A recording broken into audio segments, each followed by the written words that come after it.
ஆதி media நண்பர்களுக்கு வணக்கம். இன்று நாம் பாலகுமாரன் அவர்கள் எழுதிய உடையார் நாவலின் 4ஆம் பாகத்தை காண்போம். பாகம் 4, பகுதி 141. அன்று இரவு வானத்தின் உச்சிக்கு தங்க தகடாய் முழு நிலவு வர குளிர்காற்று உடம்பை சிலிர்க்க வைத்தது. வீசி வீசி நாலாபுரத்திலும் பஞ்சவன் மாதேவியின் உடம்பை தாக்கியது. குதிரை மீது அமர்ந்தபடி மேலே போர்வை இழுத்து போர்த்தி வெகு நிதானமாய் தஞ்சையை சுற்றி உள்ள வயல்வெளிகளில் வேடிக்கை பார்த்தவாறு மனம் போன போக்கில் பஞ்சவன் மாதேவி போய்க் கொண்டிருந்தாள்.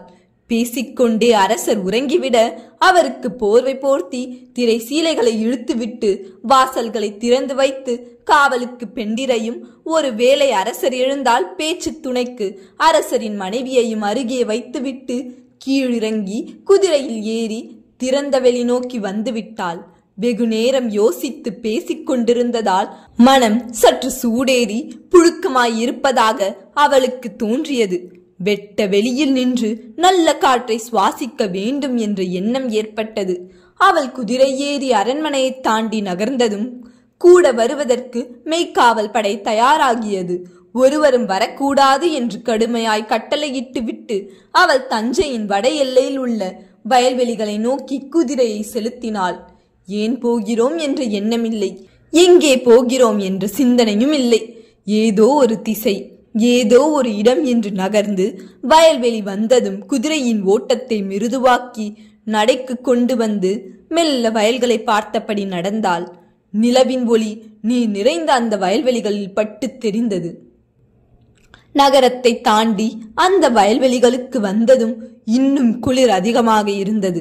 போர்வையை தாண்டி உடம்பை குளிர்காற்று துளைத்தது. பௌர்ணமி என்பதால் காற்றின் குளுமை அதிகமாக இருந்தது. பஞ்சவன் மாதேவி உடம்பு சிலிர்த்தது. மறுபடியும் வயல்வெளியை பார்த்தாள். காவிரியில் நீர் பாய்ந்து அப்படி பாய்ந்த நீர் கால்வாய்களில் திசை திருப்பப்பட அந்த கால்வாய்களில் திரும்பிய நீர் மதகுகளில் வந்து மோதி அங்கு வேறு திசை திருப்பி விடப்பட்ட வயல்வெளிகளை நோக்கி வந்துவிட்டது. வயல்களில் மடை மாற்றி இடமும் வளமுமாய் நீரை பிரித்துவிட்டு இருட்டியதும் வேளாளர்கள் கரையேறி விட்டார்கள். ஆளில்லாத அந்த நிலம் முழுவதும் நீர் பாய்ந்து பரவிக்கொண்டிருந்தது. காலின் கீழ் இருக்கின்ற சிறிய கால்வாயில் நீர் சலசலத்து வேகமாக ஓடிக்கொண்டிருந்தது. அவள் நகர நகர நிலவினுடைய நீண்ட ஒளி வயலில் உள்ள நீரில் பட்டு அதுவும் நகர்ந்தது. இந்த நில ஒளியில் காற்றும் இருட்டும் தனிமையும் மரங்களில் இருந்து கலர்கோழிகள் செய்கின்ற ரீங்காரமும் தொலை தூரத்து நாரையின் ஒற்றை குரலும் அவளுடைய உள்மன ஏகாந்தத்தை கிளறிவிட்டன. அரண்மனைக்குள் சுற்றி ஆட்கள் இருந்த போதும் ஒரு வெறுமை தாங்காமல் வெளியே ஓடி வந்தாள். இந்த காற்றை சுவாசித்ததும் அந்த வெறுமை மெல்ல கழன்று கீழே விழுந்தது. மனதில் இனம் புரியாத ஒரு குதூகலம் வந்து குடிகொண்டது. எந்த காரணமும் இல்லாமல் மனம் ஒரு சந்தோஷத்தை அனுபவித்தது. உலகம் முழுவதும் இனியது. மனிதர் எல்லோரும் நல்லவர், உயிர்கள் அனைத்தும் உவப்பானது என்ற எண்ணம் பரவியது. எதிரிகள் என்று எவரும் இல்லை, வெறுப்பதற்கு ஏதும் இல்லை என்ற மனோநிலை உள்ளுக்குள் மெல்ல மெல்ல குடியேறுவதை கவனமாய் உணர்ந்தாள். மனம் ஒரு அதிசயமான விஷயம். எல்லோருக்கும் இப்படி தோன்றுமா, அல்லது தனக்கு மட்டும் இப்படி அதிசயமாய் தோன்றுகிறதா? பஞ்சவன் மாதேவி யோசித்தாள். அரண்மனைக்குள் பல செய்திகளுக்கு நடுவே இருக்கிற போது மனம் தனிமையை நாடுகிறது.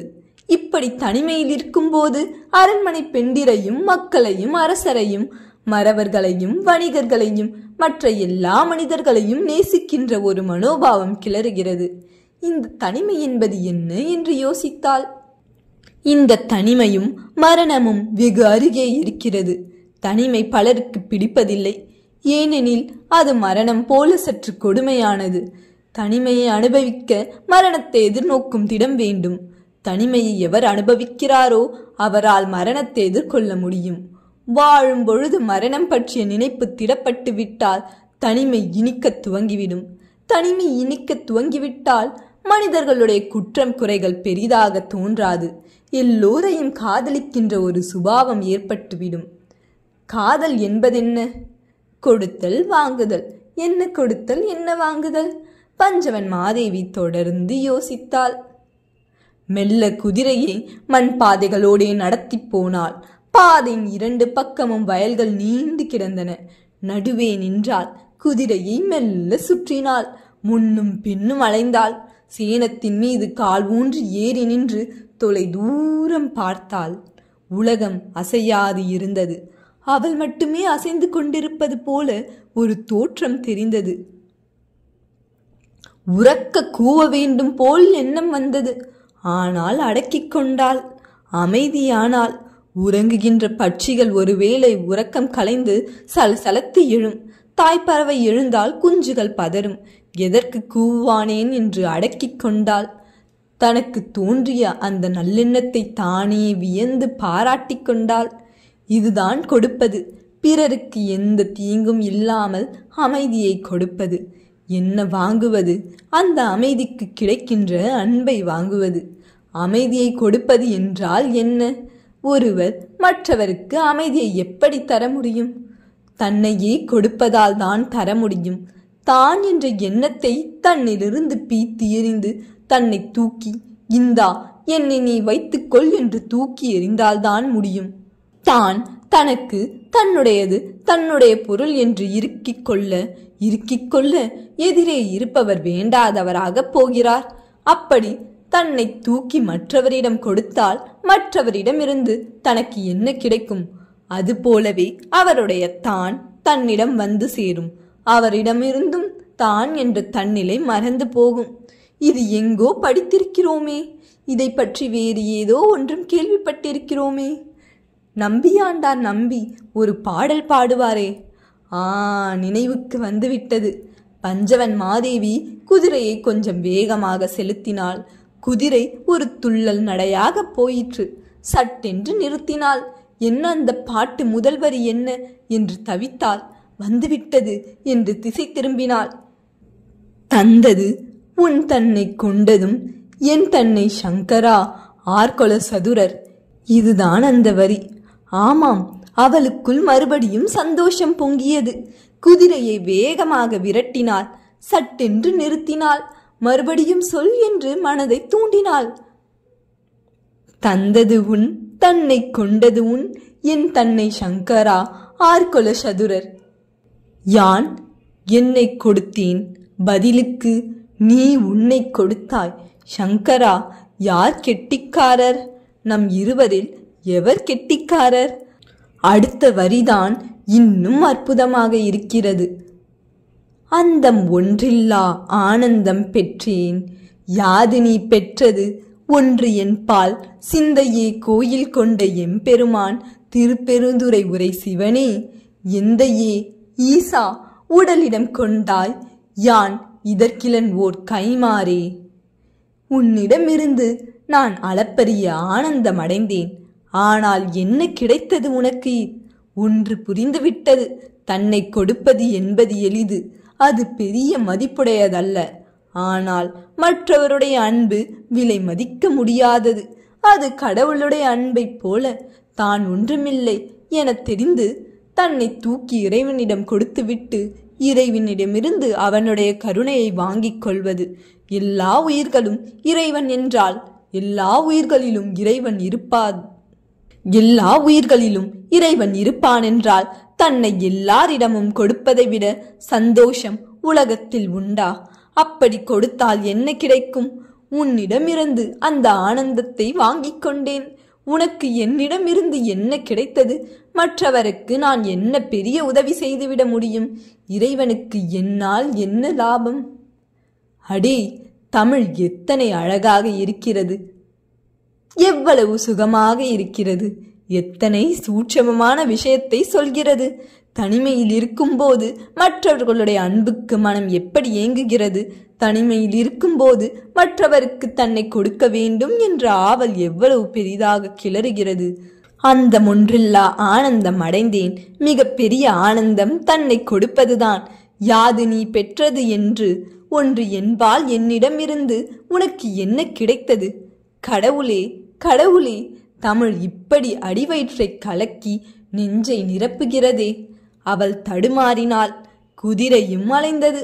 மெல்ல குதிரையை வேறு திசை நோக்கி நிதானமாய் நடத்தி போனாள். கொடு கொடு பஞ்சவன் மாதேவி, உன்னை கடவுளிடம் கொடு. கடவுள் என்பது வெறும் வெட்ட வெளியல்ல, எதுவும் மற்ற உருவம் அல்ல.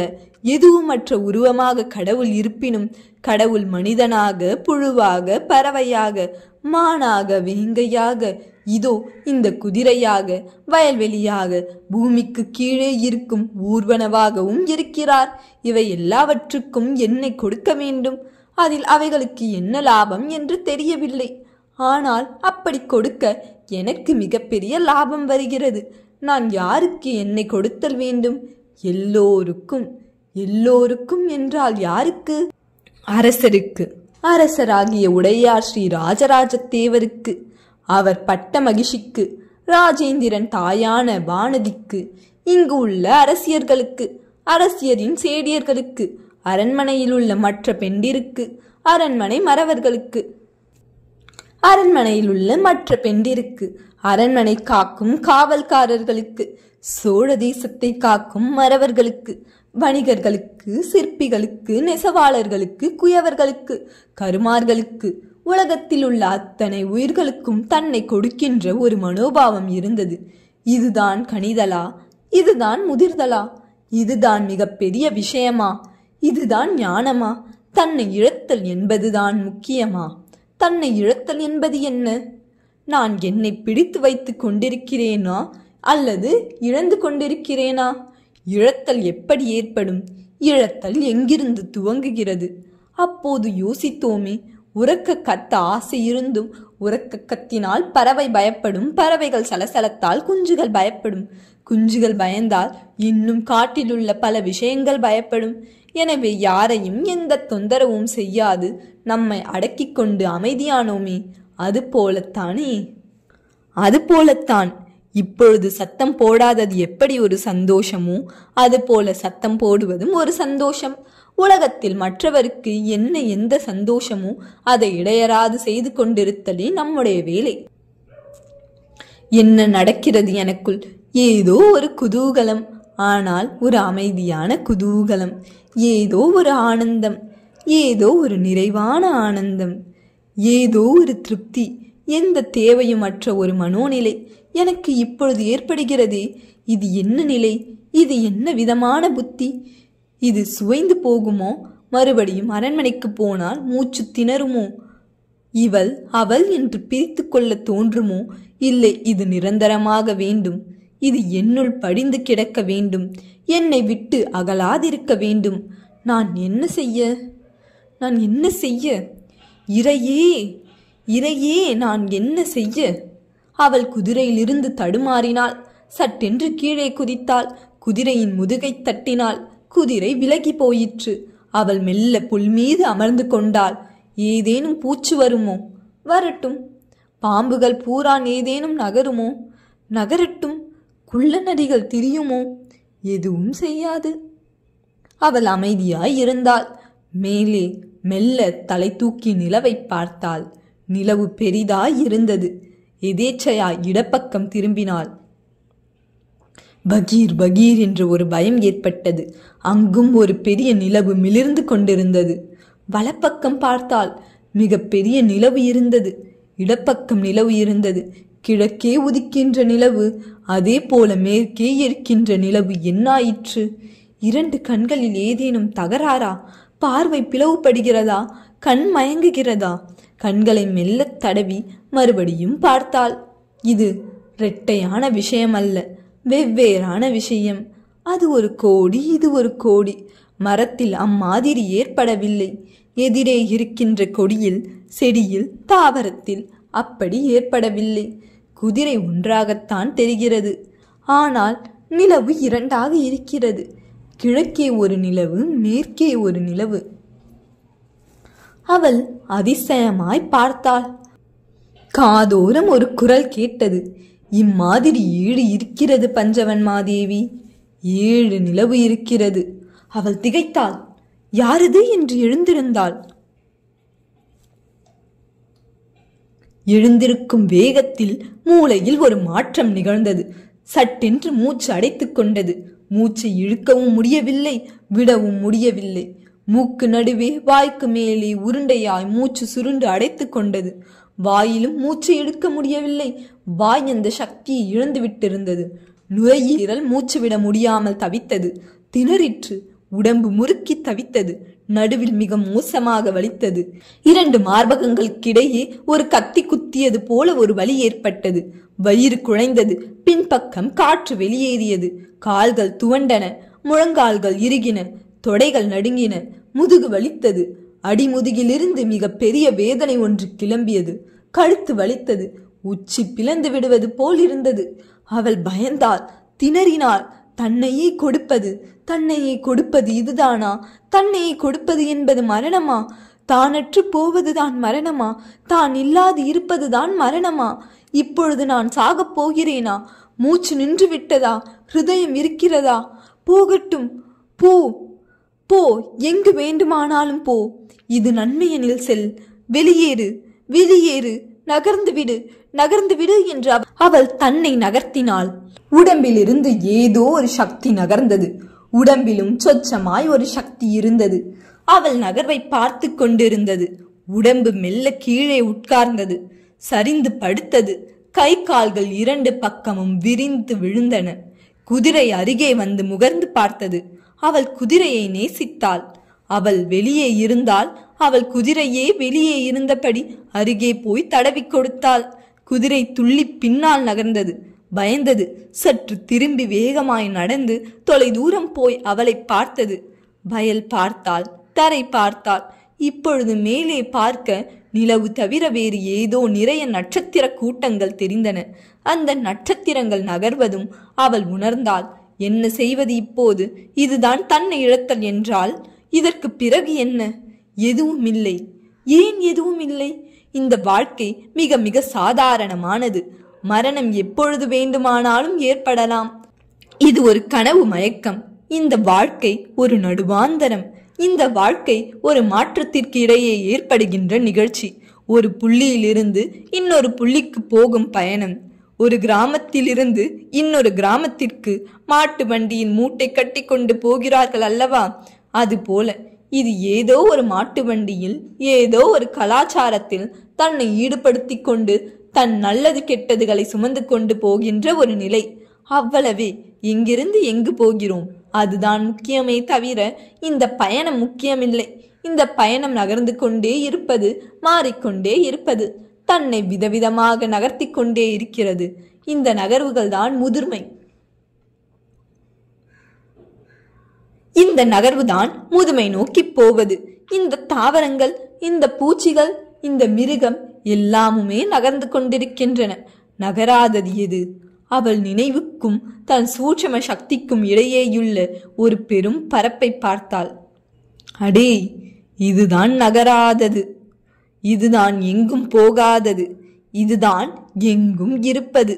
இந்த இடைவெளிதான், இந்த வெட்ட வெளிதான், இந்த துகள்கள்தான், இந்த அணுக்கூறுகள்தான், எல்லா இடத்திலும் நிரம்பிய இந்த சக்திதான் அனாதியானது, முதன்மையானது, எப்போதும் இருப்பது, எந்த அழிவும் இல்லாதது, எந்த மாற்றமும் இல்லாதது. எனக்கு புரிந்துவிட்டது. இதைத்தான் கடவுள் என்கிறார்கள். இதைத்தான் பொம்மையாக்குகிறார்கள். இதைத்தான் உள்ளிருக்கிறது என்கிறார்கள். இதைத்தான் வெளியில் இருக்கிறது என்கிறார்கள். இதைத்தான் பிரபஞ்சம் என்கிறார்கள். இதைத்தான் கோள்கள் என்கிறார்கள். இதைத்தான் பூமி என்கிறார்கள். சிவனே, என் சிவனே! அவள் தவித்தாள். மெல்ல உடம்பை பார்த்தாள். தடவி கொடுத்தாள். சரி, என்ன செய்ய? உன்னை நான் வருகிறேன், உள்ளுக்குள் வருகிறேன். எனக்கு போவதும் இருப்பதும் தெரிந்துவிட்டது. கடவுள் எங்கே என்றும் புரிந்துவிட்டது. அடே, இதுதான் அற்புதம். நான் இங்கேயே கிடக்கிறேன். அவள் மறுபடியும் உள்ளுக்குள் போனாள். உடம்பு அவளை இழுத்து கொண்டது. அவள் உள்ளே கிடந்தாள். அசைத்தாள். எழுந்து நின்றாள். கைத்தட்டினாள். குதிரை அருகே வந்தது. தாவி ஏறிக்கொண்டாள். நடந்தாள். தொலைவே பல்லக்கு வரும் சத்தம் கேட்டது. இப்போது பூமியில் இருக்கிறோம், பூமியோடு சம்பந்தப்பட்டிருக்கிறோம் என்பது புரிந்தது. அவள் சிரித்தாள்.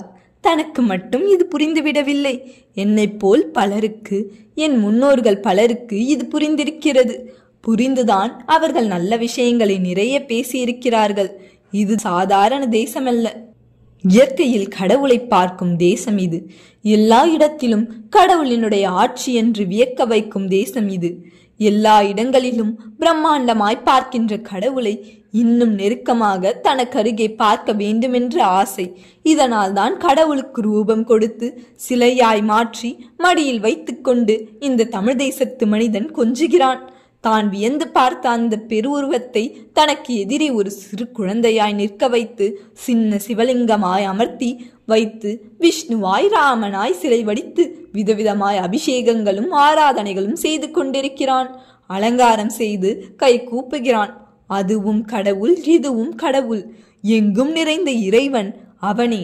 எனக்கு எதிரே சிறு உருவமாய் நிற்பவனும் அவனே. அவன் இப்படியும் இருப்பவன், அப்படியும் இருப்பவன்.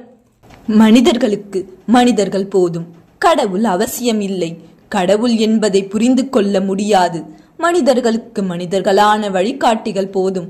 அவர்களுக்கு குரு என்று பெயர். அவர்களை தீர்த்தங்கரர் என்றும் நாங்கள் அழைக்கிறோம். இந்த குருமார்கள் எங்களுக்கு எல்லா விதங்களிலும் உதவுவார்கள். இந்த குருமார்களுக்கு நெருக்கமாய் இருக்கின்ற யட்சர்கள் எங்களை காப்பாற்றுவார்கள் என்று சமண துறவிகள் சொல்கிறார்கள். கடவுளை குரு என்று சொன்னால் என்ன, சிவன் என்று சொன்னால் என்ன, விஷ்ணு என்று சொன்னால் என்ன? தன்னிலும் பெரிதான சக்திக்கு ஏதோ ஒரு பெயர். ஏன் கடவுள் அவசியம்? மரணம் பற்றிய பயமும் நாளை என்ன நடக்கிறது என்று தெரியாத திகைப்பும் தான் மனிதரை கடவுளை தேட வைக்கின்றது. நாளை என்ன நடக்கும் என்று தெரிந்துவிட்டால், மரணம் தள்ளி வைக்கப்பட்டால் கடவுள் நம்பிக்கை மெல்ல மெல்ல குறைந்து போகும். அப்படி ஒரு காலகட்டம் இந்த பூமியில் வருமோ? வரும் என்று ஜோதிடர்கள் சொல்கிறார்கள். தஞ்சையில் இருந்து நாடி பிடித்து இந்த பரத கண்டத்தின் எதிர்காலம் எப்படி இருக்கும் என்றும் ஒருவர் சொன்னார். யவனர்களாலும் மீவேச்சர்களாலும் பரத கண்டம் முழுவதும் அடிமைப்படுத்தப்படும் என்றும் சொன்னார். கோயில்கள் எல்லாம் சூறையாடப்படும் என்று சொன்னார். பரத கண்டத்திலிருந்து மகாலட்சுமி இமயமலையில் உள்ள கணவாய் வழியாக வெளியேறுவாள் என்று அந்த நாடி ஜோசியம் கூறியது. இன்னும் 100 ஆண்டுகளுக்கு பிறகு இருண்ட காலம் வந்துவிடும் என்று அந்த நாடி ஜோசியம் விளக்கம் சொல்லிற்று. அரசர் அவசரமாக இந்து மதம் அழிந்து விடுமா என்று கேட்டார். அழியாது என்று நாடி ஜோசியம் தெளிவாக சொல்லியது. உடையார் ஸ்ரீ ராஜராஜ தேவர் ஜோசியம் பார்த்து வெளியே வந்ததும், கோயில்கள் தான் நம்முடைய மதத்தை, கலாச்சாரத்தை அழியாது காக்கும். எனவே எங்கெல்லாம் முடியுமோ அங்கெல்லாம் கோயில் எழுப்புவதுதான் என்னுடைய வேலை என்று பஞ்சவன் மாதேவியிடம் உரக்க சொன்னார். அப்படி சொல்லும்போது அந்த குரலில் ஒரு கோபமும் பிடிவாதமும் ஆவேசமும் இருந்தன.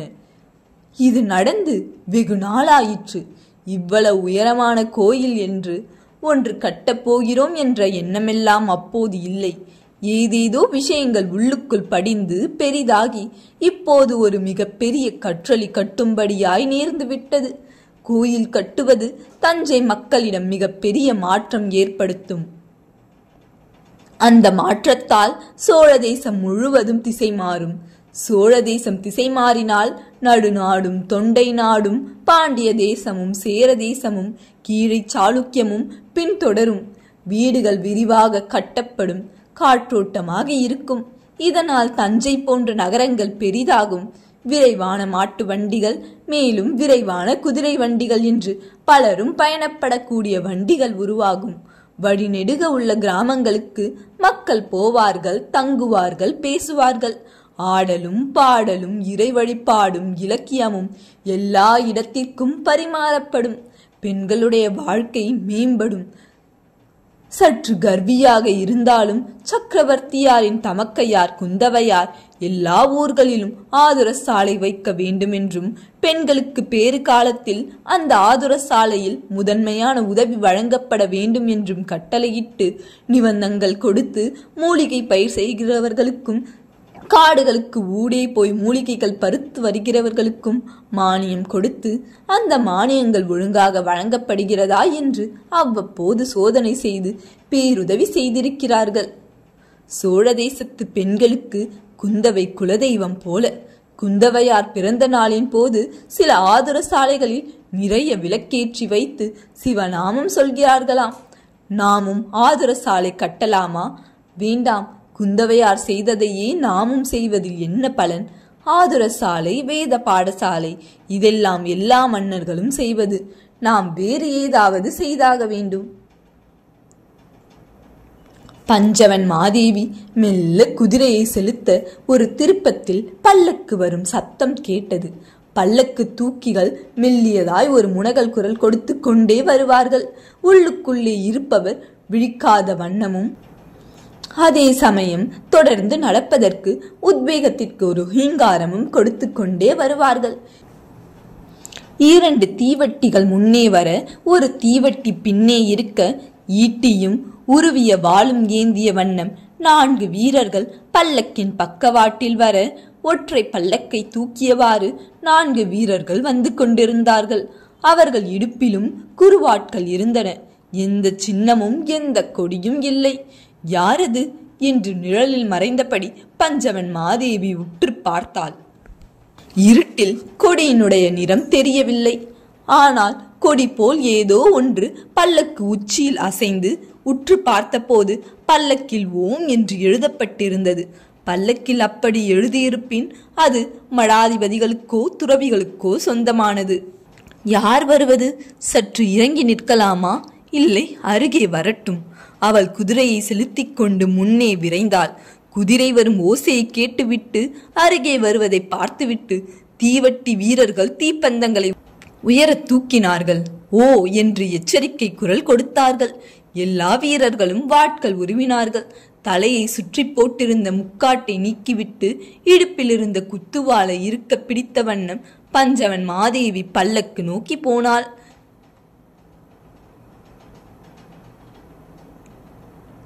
தேவியார் அல்லவா, தேவியார் அல்லவா? அடையாளம் கண்டு கொண்ட மக்கள் உரக்க கூவினார்கள். ஆம் என்று பஞ்சவன் மாதேவி தலையசைத்தாள். மன்னிக்க வேண்டும். தீவட்டியோடு வீரன் அருகே வந்து அவளை உற்று பார்த்தான். தீவட்டியின் வெப்பம் மெல்ல மேலே வீசியது. தீப்பந்தத்தை விலக்கிக் கொண்டான். மண்டியிட்டு வணங்கினான். மற்ற வீரர்களும் வணங்கினார்கள். பல்லக்கு தூக்கிகள் மெல்ல பல்லக்கை இறக்கினார்கள். யார்? ஒற்றை வார்த்தையில் பஞ்சவன் மாதேவி வினவினாள். கட்டியம் கூற வாயெடுத்தவனை உள்ளுக்குள் இருந்து வெள்ளை வெளேர் என்ற ஒரு கை தடுத்து நிறுத்தியது. அந்த கையில் சிறிய ருத்ராட்ச மணிமாலைகள் இருந்தன. அந்த பல்லக்கிலிருந்து வயது முதிர்ந்த பரங்கி பழம் போல் சிவந்த முன்தலை மழித்து மெல்லிய குடுமி வைத்திருந்த கழுத்தில் ருத்ராட்சங்களும் ஸ்படிக மாலைகளும் வெள்ளியினால் செய்யப்பட்ட சிவலிங்கமும் அணிந்த பெரியவர் வெளியே வந்தார். இத்தனை நேரம் கால் மடக்கி உட்கார்ந்திருந்ததால் நடக்க சிரமப்பட்டார். சற்று தொலைவே வந்து கொண்டிருந்த அந்த இளைஞர்கள் வேகமாக ஓடி வந்து அருகே நின்று கொண்டார்கள். வந்தவர்களின் தோளில் கை வைத்து முன்னே தள்ளாடி 4 அடிகள் வந்தார். பஞ்சவன் மாதேவியை உற்று பார்த்தார். என்னை அடையாளம் தெரியவில்லையா? ஆனால் சந்தித்து நாளாயிற்று என்று சொல்ல பளிச்சென்று அந்த முகம் யாருடையதென்று பஞ்சவன் மாதேவிக்கு புரிந்து போயிற்று. பண்டிதர் அல்லவா? ஈசான சிவபண்டிதர் அல்லவா? ஆமாம் அம்மா, உங்களுடைய தேசத்து குரு, உங்கள் அரசரின் ஆலோசகர். ஆனால் உனக்கே அடையாளம் தெரியவில்லை என்று உரக்க சிரித்தார். பஞ்சவன் மாதேவி திசை பார்த்து அவரை வணங்கினாள். ஈசான சிவபண்டிதர் இடுப்பு சுருக்கு பையிலிருந்து விபூதி எடுத்து அவள் தலையில் தெளித்தார். கட்டை விரலில் எடுத்து சிவமந்திரம் சொல்லி நெற்றியில் இட்டார். அவள் உள்ளங்கை குவித்து நீட்ட பஸ்பத்தை அவள் கையில் கொடுத்து உண்ணுமாறு சைகை செய்தார். பஞ்சவன் மாதேவி பஸ்பத்தை வாயில் போட்டுக் கொண்டாள். என்னையா இது இந்த வேளையில்? பஞ்சவன் மாதேவி வியப்போடு சொல்ல, நானும் அதே கேள்வியை கேட்க ஆசைப்படுகிறேன். என்னம்மா இது இந்த வேளையில்? தூக்கம் வரவில்லை ஐயா, ஏதோ சிந்தனைகள், அதனால் உலாவ புறப்பட்டேன். ஒரு மெய்க்காவல் படை வீரனை கூட அருகே வைத்துக் கொள்ள மாட்டாயா? இறங்கி நிற்கிறாயே. ஒரு பூச்சி பொட்டு தாக்கியதென்றால் என்ன செய்வாய்? குதிரை மிரண்டு எங்கேனும் முட்டினால் அடிபட்டு விழுந்தால் அது தேசத்திற்கு அவமானம்.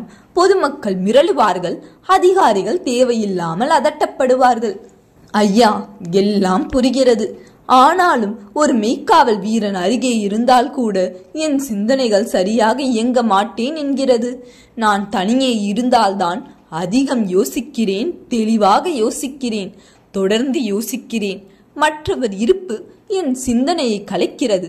இதனால் தான் தனியே வந்தேன். நன்றாக தனியாக இரு.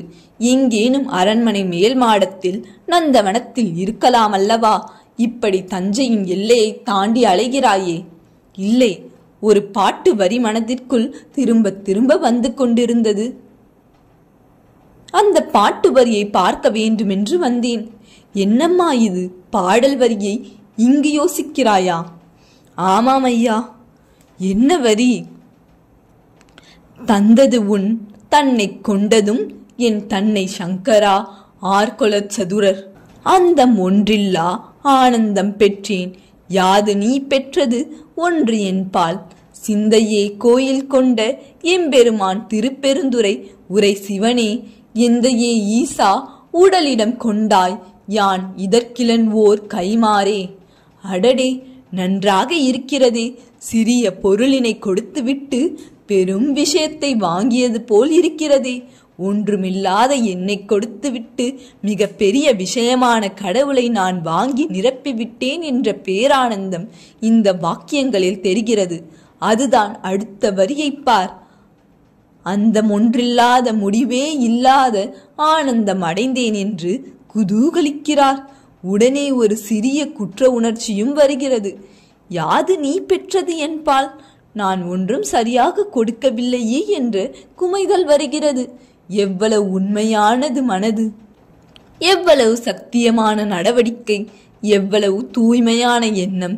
இந்த பாடல் வரியை இப்படித்தான் இங்கு தனியாகத்தான் யோசிக்க வேண்டும்.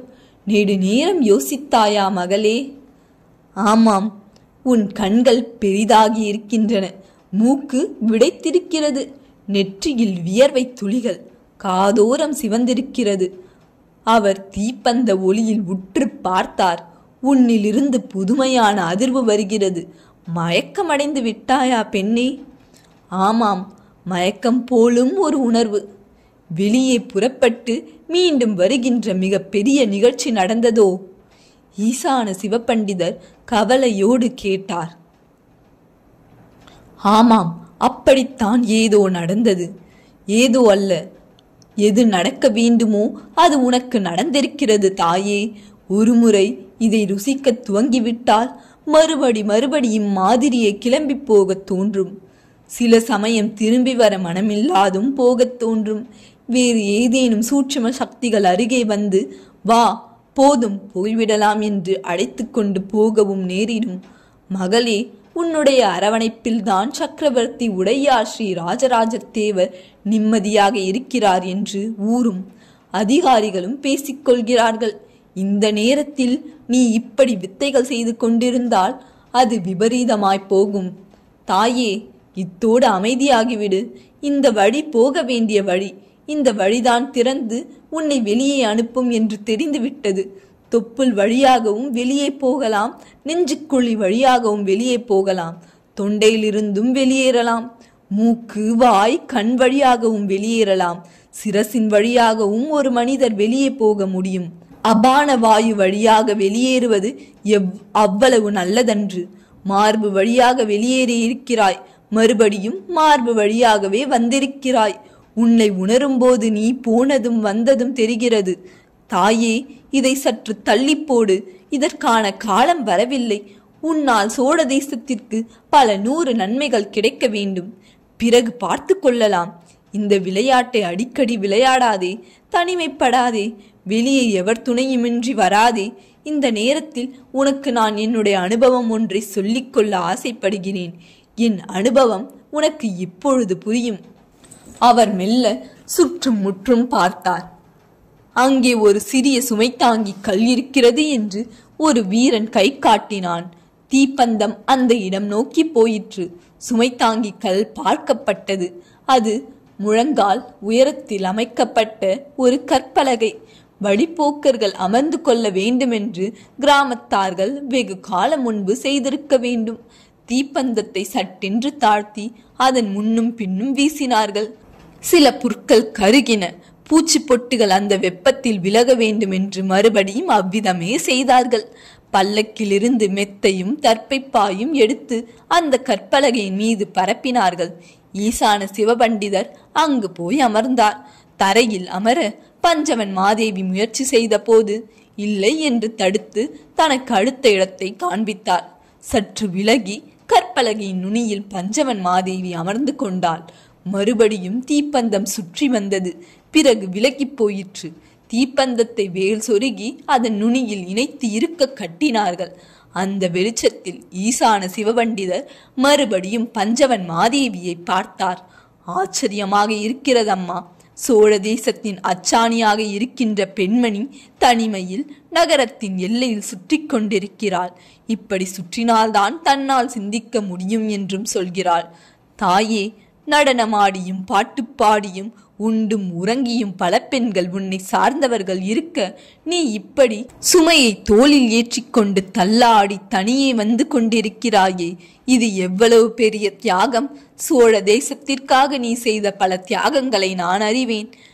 நான் போகத்திற்காகவே வந்தவள். என்னை பிள்ளை வேண்டாம் என்று நீ மறுத்தது எல்லோருக்கும் தெரிந்த ரகசியம். அப்படி வெளியே வந்த நீ வேறெதுவும் சிந்திக்காமல் சங்கரா யார்கொலோ சதுரர் என்று சிந்திக்கிறாயே, இது இன்னும் பெரிய விஷயம். இப்பொழுது குருஹோரை, நீ இந்த விஷயத்தை பேச ஆரம்பித்து விட்டதால் இதன் தொடராக நான் உனக்கொரு விஷயத்தை விளக்க விரும்புகின்றேன். இறையருள் காக்க. கொடுப்பது வாங்குவது என்று பேசினோம் அல்லவா? அது முற்றிலும் சரியானதல்ல. இறை என்ற விஷயத்திற்கு எதுவும் இல்லை. அது எல்லாம் கடந்தது. அது குளுமையோ வெப்பமோ நல்லதோ கெட்டதோ உயர்வோ தாழ்வோ இல்லா முற்றிலும் வேறான ஒரு விஷயம். ஆனால் உனக்கு நான் சொல்லும் போது அல்லது எனக்கு நானே உணரும் போது இறை எப்படிப்பட்ட விஷயம் என்று நான் பேசிக்கொள்கிற போது அது போல என்று ஒரு உவமை தேவைப்படுகிறது. இறைவன் எப்படி இருப்பான் என்று நான் கேள்வி கேட்டுவிட்டால் ஒரு பதில் எனக்கு சொல்ல வேண்டுமல்லவா? என் மனம் இப்படி இருப்பின் இது போல இருப்பின் என்று கற்பித்ததை கொண்டு வந்து சொல்கிறது. இந்த உடம்புக்கு எது ஏற்றதாக சுகமாக இருக்கிறதோ அதை கணக்கில் எடுத்துக்கொண்டு அது போல இறைவன் என்று சொல்கிறது. இது உவமைக்கான விஷயம். இறைவன் எது போல சந்திரனின் குளுமையான கிரணங்கள் இந்த வயல் முழுவதும் பரவியுள்ளது. இரவு நேரம் குளிர்ந்த காற்று சந்திரனை ஒளியினுடைய குளிமையும் நீரில் பட்டு மேலே தெரிக்கின்ற காற்றினுடைய குளிமையும் ஒன்று சேர்ந்து மெல்ல நடுங்க வைத்து ஒரு போர்வைக்குள் புகுந்து கொள்ள வைத்து இந்த வெளிச்சத்தை சிதறலை நாம் பார்த்து கொண்டிருக்கிறோம். கண்ணுக்கு இதமான, உடம்புக்கு இதமான, மூளைக்கு இதமான எல்லா விஷயங்களும் கண்ணுக்குள் புகாமல் சில ஒளிகள் மட்டுமே கண்ணுக்குள் புகுந்து கொண்டிருக்கின்றன. ஒரு தன்மையை இறை என்று சொல்கிறோம். இப்படித்தான் சொல்லியாக வேண்டும். வேறு வழியில்லை. இறை என்ற உணர்வை வார்த்தையில் பகிர்ந்து கொள்ளவும் முடியாது. அது முற்றிலும் வேறான விஷயம். ஆனால் அது போல இது போல என்று விதவிதமாக சொல்லிக் கொண்டிருக்கலாம். நான் சொல்வது புரிகிறதா பஞ்சவன் மாதேவி? புரிகிறதையா. இப்போது உனக்கு ஏற்பட்ட அனுபவம் போல் நானும் ஒன்று உணர்ந்தேன். அது வயல்வெளியில் அல்ல, மலை, இமயமலை, கைலாச பர்வதம். கங்கை கரையிலிருந்து வெகு தூரம் வடகிழக்கே நடந்து பல மலைகள் தாண்டி நர நாராயணர்களாக வீற்றிருக்கும் 2 மலைகளுக்கு நடுவே வெள்ளை வெளியேறென்று பனிப்போர்த்தி சிவலிங்க சொரூபமாக காணப்படும் மிக பெரிய தூய்மையான நெஞ்சை அள்ளுகின்ற அந்த வெள்ளி மலையை பார்ப்பதற்காகவே போனேன். அங்கேயே வசிக்கின்ற சாதுக்கள் நாம் அருகே போனதும் வரவேற்கிறார்கள். அந்த மலையை பற்றி சொல்கிறார்கள். கடும் குளிர், பாதையே இல்லாது எல்லா பக்கமும் பாறைகளும் கூழாங்கற்களும் நிறைந்த பகுதி. எடுத்து வைக்கின்ற ஒரு அடி பிசகினாலும் தரையில் உருண்டு கீழே விழ வேண்டியதுதான். குளிர்காற்று உடம்பை ஊடறுத்து போகும். இதோ இப்பொழுது வீசுகின்றதே இது போன்ற குளிர்காற்றல்ல, மூச்சை உறைய வைக்கின்ற குளிர்காற்று. நுரையீரலில் நீர் கோர்த்திருந்தால் அந்த நீர் கட்டியாகிவிடும். உள்ளே இரத்த கட்டியாகி சொல்லொணாத வேதனையை தரும். மூச்சு திணறும், மயக்கம் வரும், தலையில் பாரம் வைத்தது போல உணர்வு ஏற்படும். அந்த சுவாசம் உடம்புக்கு பழக 2 நாட்களாகும். அங்குள்ள சாதுக்கள் ஆட்டுப்பாலை காய்ச்சி தேன் கலந்து குடிக்க தருகிறார்கள். மிக சுவையாக இருக்கும். நாமும் கையில் உணவு எடுத்து போக வேண்டும். வறுத்த மாவும் சோள பொரியும் இனிப்பும் கலந்த மலையடி வாரத்திலேயே கொடுத்து விடுகிறார்கள். அதிகம் பசிப்பதில்லை. அதனால் சிறிதளவு உணவு போதும். தேன் கலந்த வறுத்த மாவு, உலர்ந்த பழங்கள், வாதுமை பருப்புகள் இவைகளை வைத்துக்கொண்டே ஜீவிக்கலாம். பழங்கள் 20-30 நாட்களுக்கு கூட அழுகாமல் அன்று பறித்த பழங்களாகவே இருக்கின்றன. 3 நாள் பயணத்திற்கு பிறகு மிக பெரிய ஏரி ஒன்றை பார்த்தோம். 10 கோல் ஆழத்திற்கு நீர் தெளிவாக தெரிகிறது. அன்னப்பட்சிகளாக வந்து அந்த ஏரியில் தேவதைகள் குளிர்ப்பார்கள் என்று சொல்லப்படுவதுண்டு. 100 கணக்கில் அன்னப்பட்சியை பார்த்தேன். ஏரியினுடைய நடு மையத்தில் ஒரு ஆள் உயரமிருக்கும் அன்னப்பட்சிகள் நீந்துகின்றன. தேவதைகள் அல்ல. நீந்தி அருகில் போக வேண்டும் என்ற ஆசை. நான் உடைகளை களைந்து நீரில் இறங்கும் போது ஒரு சாது, இறந்து விடுவாய், இந்த குளுமை உன் உடம்பு தாங்காது என்று சொன்னார். அந்த அன்னப்பட்சிகளை நான் பார்க்க வேண்டும் என்று சொன்னேன். கை கூப்பி வேண்டு, அந்த பட்சிகள் உன் பக்கம் வரலாம் என்று அந்த சாது சொன்னார். நான் கை கூப்பி அன்னப்பட்சிகளிடம் வேண்டினேன். ஒரே ஒரு அன்னப்பட்சி வேகமாக திரும்பி என்னை நோக்கி வந்து சிறகு விரித்து ஆடி முன்னும் பின்னும் அலைந்து என்னை ஆசிர்வாதம் செய்துவிட்டு போனது. கைக்கு எட்டுகிற தூரத்தில் அன்னப்பட்சி. எனக்கு ஒன்றுமே செய்ய தோன்றவில்லை. தொலைவில் இருக்கிற போது அருகே போக வேண்டும் என்று நினைத்தேன். அருகே வந்து நின்ற போது அந்த வெண்மையில், அந்த ஒயிலில், அந்த அசைவில் சொக்கி போனேன். என் எதிரே சிறகுகளை படபடவென்று அடிக்கும் போது என் மீது நீர்த்துளிகள் விழுந்தன. அப்பொழுது உடம்பிலும் நெஞ்சிலும் ஏற்பட்ட மாற்றங்கள் என்னால் விவரிக்கவே முடியாது. இது ஆசிர்வாதம், இது ஆசிர்வாதம், இது ஆசிர்வாதம் என்று மனம் அலறிற்று. இனம் புரியாத ஒரு சோகத்தில் அழுதது. அது சோகமா இல்லை ஆனந்தமா? 2ம் தான், 2ம் இல்லையும் தான். கிட்டத்தட்ட அது ஒரு பைத்தியக்கார நிலை, பூமியிலிருந்து கட்டறுத்த நிலை. அங்குள்ள உணர்வுகள் எதுவும் நம்மை பாதிக்காது. வேறு ஒரு உணர்வுக்கு நாம் தள்ளப்பட்டு விடுகிறோம். காலையில் அன்னப்பட்சிகளோடு உட்கார்ந்திருந்த நான் இரவு நேரம் வேறு எவரேனும் வருவார்கள் என்று கண் கொட்டாமல் காத்திருந்தேன். பசி இல்லை, தூக்கமில்லை, வலி இல்லை, வேதனை இல்லை. உடம்பின் இருப்பே தெரியவில்லை. மனம் கழன்று வெளியே போய் உடம்பு இருப்பதையும் பார்த்து சுற்றுப்புற சூழ்நிலையையும் பார்க்கிறது. பஞ்சவன் மாதேவி, நான் சொல்வது புரிகிறதா? மறுபடியும் சொல்கிறேன். மனம் கழன்று வெளியே போய் என்னையும் பார்த்து என்னை சுற்றியுள்ள சூழ்நிலைகளையும் பார்க்க ஆரம்பிக்கிறது. அப்படிப்பட்ட ஒரு அற்புதமான அனுபவம் அது. இரவு நேரம் நட்சத்திரங்கள் கோடிக்கணக்கில் வானத்தில் இருந்தன. தஞ்சையிலும் குடந்தையிலும் ஏசாலத்திலும் பிரம்ம தேசத்திலும் நட்சத்திரங்கள் தெரியும். நிலவற்ற அமாவாசையின் போது இன்னும் துல்லியமாக தெரியும். ஆனால் அங்கே லட்சக்கணக்கில் நட்சத்திரங்கள் தெரிந்தால் இங்கு கோடிக்கணக்கில் தெரிகிறது. அங்கொன்றும் இங்கொன்றும் என சில இடங்களில் வாரி இறைத்தது போல் நட்சத்திரங்கள். தஞ்சையில் தெரியும் அல்லவா? அப்படியல்ல. மிக நெருக்கமாக வைரங்களை வாரி இறைத்தது போல் ஜொலிப்போடு எல்லா நட்சத்திரங்களும் ஒரு சிலிர்ப்போடு தெரிகின்றன. சரக்கென்று ஒரு விண்மீன் வேகமாக நீருக்குள் மூழ்கி சிறிது நேரம் காணாமல் போய் பிறகு வேகமாக மேலெழுந்து போகிறது. அந்த சாது அது ஒரு ரிஷி அல்லது கந்தர்வர் என்று சொன்னார். சரியாக பார்க்காது போனோமே. இன்னும் நன்றாக பார்க்க வேண்டும் என்ற ஆசை ஏற்பட்டது. ஒன்றல்ல இரண்டல்ல பஞ்சவன் மாதேவி, 100கணக்கான விண்மீன்கள் அந்த நீருக்குள் மூழ்கியதும் பிறகு வெளிவந்ததும் உச்சிக்கு போய் மறைந்ததும் கண் குளிர பார்த்தேன். மூச்சு நின்று போயிற்று பஞ்சவன் மாதேவி, அடைத்து போயிற்று. மூச்சு விட மறந்து போனேன். இழுத்து மூச்சு விட மறந்து போனேன்.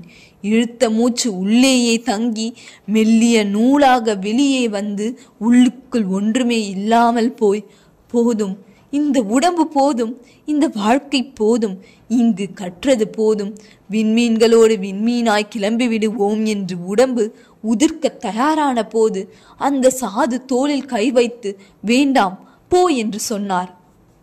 எனக்கு அழுகை வந்தது. நான் அழுதேன், கதறினேன், புலம்பினேன். என்னை ஒரு சிறைக்குள் பூட்டி விட்டாயே, என்னை காராகிரகத்தில் அடைத்து விட்டாயே என்று நெஞ்சில் அடித்து கொண்டு அழுதேன். எனக்கு விடுதலையே கிடைக்காதா என்று அழுதேன். கைலாயம் வாரும், விடுதலை ஏற்படும் என்று உள்ளுக்குள் ஒரு குரல் கேட்டது. அசரீரி அல்ல, சப்தம் அல்ல, சப்தமில்லாத சப்தம், வெறும் எண்ணம் அல்ல, மிக தெளிவாக வேறு யாரோ இட்ட கட்டளை. அந்த நீர்ப்பரப்பை வலம் வந்து கைலாயம் நோக்கி நாங்கள் நடந்தோம். கைலாயத்தை நெருங்கும் போது கடும் பனிப்புயல். பனிப்புயல் என்ற வார்த்தையே உனக்கு புரியவில்லை அல்லவா? நீ புயலை பார்த்திருக்கிறாய். சில சமயம் மார்கழியில், தை மாதத்தில் திவலை திவலையாக வானத்திலிருந்து பனி இறங்குவதை பார்த்திருப்பாய் அல்லவா? அது போன்று 10 மடங்கு கனமான பனி. கம்பளியில் இருந்து வெளியே கை நீட்டினால் உள்ளங்கையில் சில நொடிகளில் தேங்காய் துருவல் போல பனி நிற்கும். இரத்த ஓட்டத்தை உறைய வைத்துவிடும். அதே நேரம் சுழற்றி சுழற்றி காற்று வெகு வேகமாக வீசும். அந்த சாது பனிப்புயல் வருவதை தெரிந்து கொண்டு என்னை ஒரு குகைக்கு அழைத்து போனார். உள்ளே கரடிகள் இருந்தன. கை தட்டி அவைகளை வெளியே துரத்தினார். கரடிகள் வேகமாக கீழிறங்கி அருகிலேயே வேறு குகையில் போய் அமர்ந்து கொண்டன. அவை வேறு குகையில் அமர்ந்து கொண்டது என்று தெரிந்ததும் சாது என்னை குகைக்குள் அழைத்து போனார். செடிகளை பிடுங்கி வந்து சுத்தம் செய்தார். மரத்துண்டை சிரமப்பட்டு எடுத்து வந்து சிதைத்து நெருப்பு மூட்டி அவற்றை பற்ற வைத்தார். அரணிக்கட்டையை 10 முறை சுழற்றினால் நெருப்பு பற்றி கொள்கிறதல்லவா? அங்கு அது 2 நாழிகை வேலையாக இருக்கிறது. குகையின் வாசலில் இருந்து நன்றாக உள்ளே தள்ளி அமர்ந்து கொண்டோம்.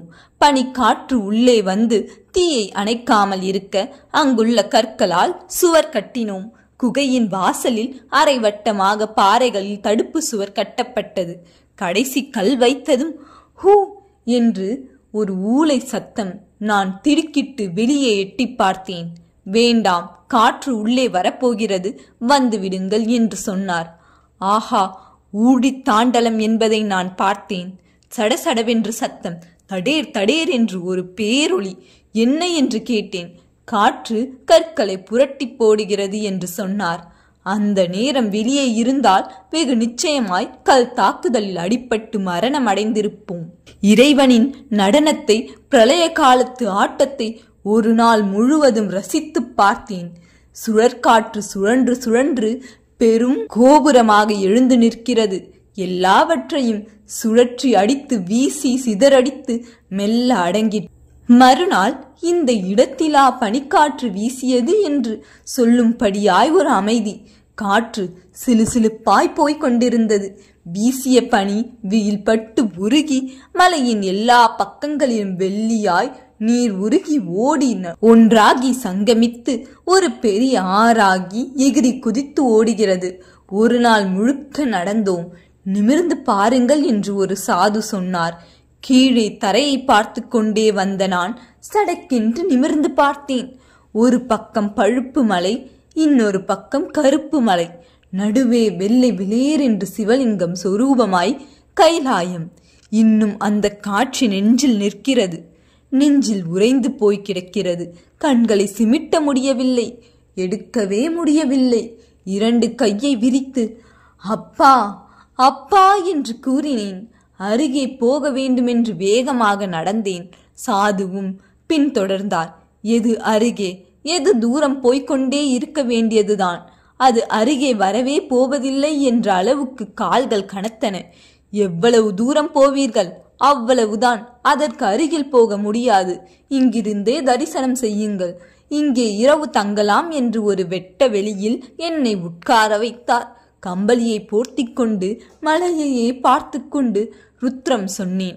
மெல்ல மெல்ல எனக்கு தெரிந்த அத்தனை விஷயங்களையும் அங்கே அவர் முன்பு சமர்ப்பித்தேன். ஒரு அஸ்வமேத யாகம் செய்திருந்தால் கூட அம்மாதிரி ஒரு சந்தோஷம் கிடைத்திருக்காது. அங்கு என்ன சொன்னாலும் அது உள்ளுக்குள் அத்தனை நிறைவை கொடுக்கிறது. இறைவன் அந்த வாக்கியங்களை ஏற்றுக்கொள்கிறான். அவராகவே அதில் இருக்கிறான் என்பது எனக்கு நன்றாக தெரிந்தது. அவன் கொடுத்த வேதத்தை அவனுக்கே சமர்ப்பணம் செய்கின்ற ஒரு குழந்தையைப் போல குதூகலம் நான் உணர்ந்தேன். இருட்டிற்று. இருட்டிலும் அந்த வெள்ளி பனிமலை தெரிந்தது. மேலே நிலவு, கீழே வெள்ளி பனிமலை. இரண்டு பக்கமும் நாராயணர்களாக பழுப்பு நிற கருப்பு நிற மலைகள். சூரியன் உதிக்கும் போது தூங்கி விடாதீர்கள். ஒரு அற்புத காட்சியை காண உங்களை உற்சாக நிலையில் வைத்துக் கொள்ளுங்கள் என்று அந்த சாது சொன்னார். மெல்ல கிழக்கு பக்கம் வெளிச்சம் ஏற்பட்டது. வானம் வெளுத்ததும் கதிரவனை காணோம். வெளிச்சம் மட்டும் இருந்தது. ஒரு பக்கம் நிலவு, ஒரு பக்கம் சூரிய வெளிச்சம் என்ற ஒரு நிலையில் நான் கைலாயத்தையே பார்த்து கொண்டிருந்தேன். சட்டென்று சொடுக்கு வரும் நேரத்தில் கைலாயம் முழுவதும் பொன் அள்ளி கொட்டியது போல, பொன் குழம்பை யாரோ வார்த்தது போல ஒரு நிறமாற்றம். நான் வாய்விட்டு அலறினேன். என்ன என்று தெரியாத வினோத கூச்சலிட்டேன். கிட்டத்தட்ட 50 நொடிகள் ஒரு தங்க குழம்பு தகதகப்பு. கைலாயம் மின்னியது. அந்த இடம் முழுவதும் பிரகாசமாயிற்று. சூரியனின் முதல் கதிர் பட்டதும் அந்த வெள்ளி நிறமலை தங்கமாக மாறி மறுபடியும் அந்த தங்கம் மெல்ல மெல்ல மெல்ல மெல்ல குறைந்து மீண்டும் வெள்ளியாக, அதாவது சூரியன் முற்றிலும் வெளியே வர பளிச்சென்று தோன்ற நல்ல வெள்ளியாக தகதகத்து நிற்பதை பார்த்தேன். அதுதான் தரிசனம். இந்த உடம்பு காணும் அற்புத தரிசனம் அதுதான். மாமிசமான இந்த உடம்பில் இருக்கும் மாமிசமான கண்களால் நான் பார்க்க முடிந்த இறை தரிசனம் அதுதான். இறை என்பது இதை காட்டிலும் பன்மடங்கு உயர்வானது. அதனுடைய ஒரு மெல்லிய கீற்று கைலாய தரிசனமாக நமக்கு கிடைத்திருக்கிறது. எனக்கு திரும்ப மனமில்லை. திரும்ப முடியாது என்று மறுத்தேன். இன்னும் சில நாட்கள் தங்க வேண்டும் என்று சொன்னேன். சாது, உணவில்லை ஐயா, நாம் இன்னும் 5 நாட்கள் நடந்தால்தான் உணவு இருக்கின்ற இடத்திற்கு போக முடியும். இல்லையெனில் வழியில் செத்து போவோம் என்று சொன்னார். அவ்வளவுதானா? நான் பாபியா, இதற்கு மேல் இந்த காட்சியை காட்ட மாட்டாயா என்று உள்ளுக்குள் அழுதேன். அந்த மலையை நோக்கி இறைஞ்சினேன். நீ அங்கு இருப்பது உண்மையாயின் நான் இங்கு சில நாட்கள் இருக்க வேண்டுமே என்றேன். என்ன ஆச்சரியம்! அன்று மாலை 40க்கும் மேற்பட்ட சாதுக்கள், சில பிரபுக்களோடும் வேலையாட்களோடும் வீரர்களோடும் கைலாய தரிசனத்திற்கு வந்திருந்தார்கள். உறுதியான கோவேறு கழுதைகள், நல்ல பளுதூக்கும் எருமைகள் அவர்கள் ஓட்டி வந்திருந்தார்கள். அவர்களிடம் வேண்டிய மட்டும் உணவிருந்தது. அடடே, இந்த இடத்தின் அமைதி கெட்டு போகுமோ என்று எண்ணினேன். ஆனால் எவரும் பேசவில்லை. எந்த சல்லாபமும் இல்லை. அவரவர் தனித்தனியே போய் ஒரு கம்பளியில் சுற்றி கொண்டு உட்கார்ந்து விட்டார்கள். ஒவ்வொரு நாள் விடியலிலும் அந்த நிறமாற்றத்தை, அந்த தங்க குழம்பு தகதகப்பை, இறை அமர்ந்து பூமியை ஆசிர்வதிப்பதை நான் அனுபவித்தேன். வங்கத்தை சேர்ந்த ஒரு பிரபு அந்த காட்சியை காணும் போதே சுருண்டு விழுந்து மரணமடைந்தார். அவரை வேறு இடத்திற்கு அழைத்து போய் அமர்ந்த நிலையிலேயே அவரை சுற்றி கற்கள் வைத்து சமாதி எழுப்பிவிட்டு மறுபடியும் சிவ தரிசனம் செய்தோம். ஒருவர் மரணமடைந்தால் ஒரு துக்கம் ஏற்படும் அல்லவா? ஒரு குழப்பம் ஏற்படும் அல்லவா? அவன் கொடுத்து வைத்தவன், அவன் வெற்றி பெற்று விட்டான் என்ற எண்ணம்தானே எல்லோருக்கும் தோன்றியது. யாரும் அழவில்லை. எந்த துக்கமும் இல்லை. இது இயல்பு. இது நடக்கத்தானே வேண்டும் என்று ஒரு அமைதிதான் இருந்தது. இறந்தவரின் மனக்கேதம் தீர்க்க விளக்கேற்ற வேண்டுமல்லவா நான் விளக்கேற்ற விரும்பினேன். விளக்குக்காக பட்டை கற்களை பொறுக்கி வந்து அடுக்கி சிறிய பெட்டி போல் ஒரு அமைப்பு செய்தேன். என்னிடமிருந்த பித்தளை சட்டியை துடைத்து அதற்குள் வைத்தேன். என்னுடைய நோக்கம் புரிந்து கொண்டு அங்குள்ள பிரபு ஒரு சாடியிலிருந்து விளக்கெண்ணெயை கொடுத்தார். என்னுடைய வேட்டியை கிழித்து மெல்ல பின்னி முறுக்காக்கி அந்த விளக்கெண்ணெயில் தோய்த்து தயார் நிலையில் வைத்தேன். ஆனால் நெருப்பில்லை. என்ன செய்வது? அந்த காற்று வீசலில் நெருப்பு உண்டாக்க முடியாது. காற்று வேகமாக இருப்பதால், குளிரும் இருப்பதால் அரணிக்கட்டை எத்தனை சுற்றினாலும் எத்தனை அசைத்தாலும் நெருப்பு வராது. மேலும் உலர்ந்த செடிகளும் இல்லை. எல்லாமும் ஈரமாக இருந்தன. சட்டென்று காற்று நின்றது. பளிச்சென்று சூரியன் உதயமானான். மேகங்களிலிருந்து வந்து மெல்ல வெப்பத்தை பரப்பினான். அரணிக்கட்டை கடைந்ததும் சட்டென்று பற்றி கொண்டது. அரணிக்கட்டை பற்றி கொண்டதும் என் ஆடையை பற்ற வைத்தேன். அந்த ஆடையிலிருந்து தீபத்திற்கு நெருப்பை மாற்றினேன். இப்போது என்னிடம் கோமணம் மட்டுமே இருந்தது. இடுப்புத் துண்டு மொத்தமும் எரிந்து போயிற்று. சட்டென்று இடுப்புத் துண்டு மீது அவரவர்கள் கை நீட்டி சூடுபடுத்தி கொண்டார்கள். அந்த சூட்டை கன்னங்களில் தேய்த்து கொண்டார்கள். விளக்கு நன்கு எரிந்ததும் எல்லோரும் சுற்றி உட்கார்ந்து சிவநாமம் சொன்னோம்.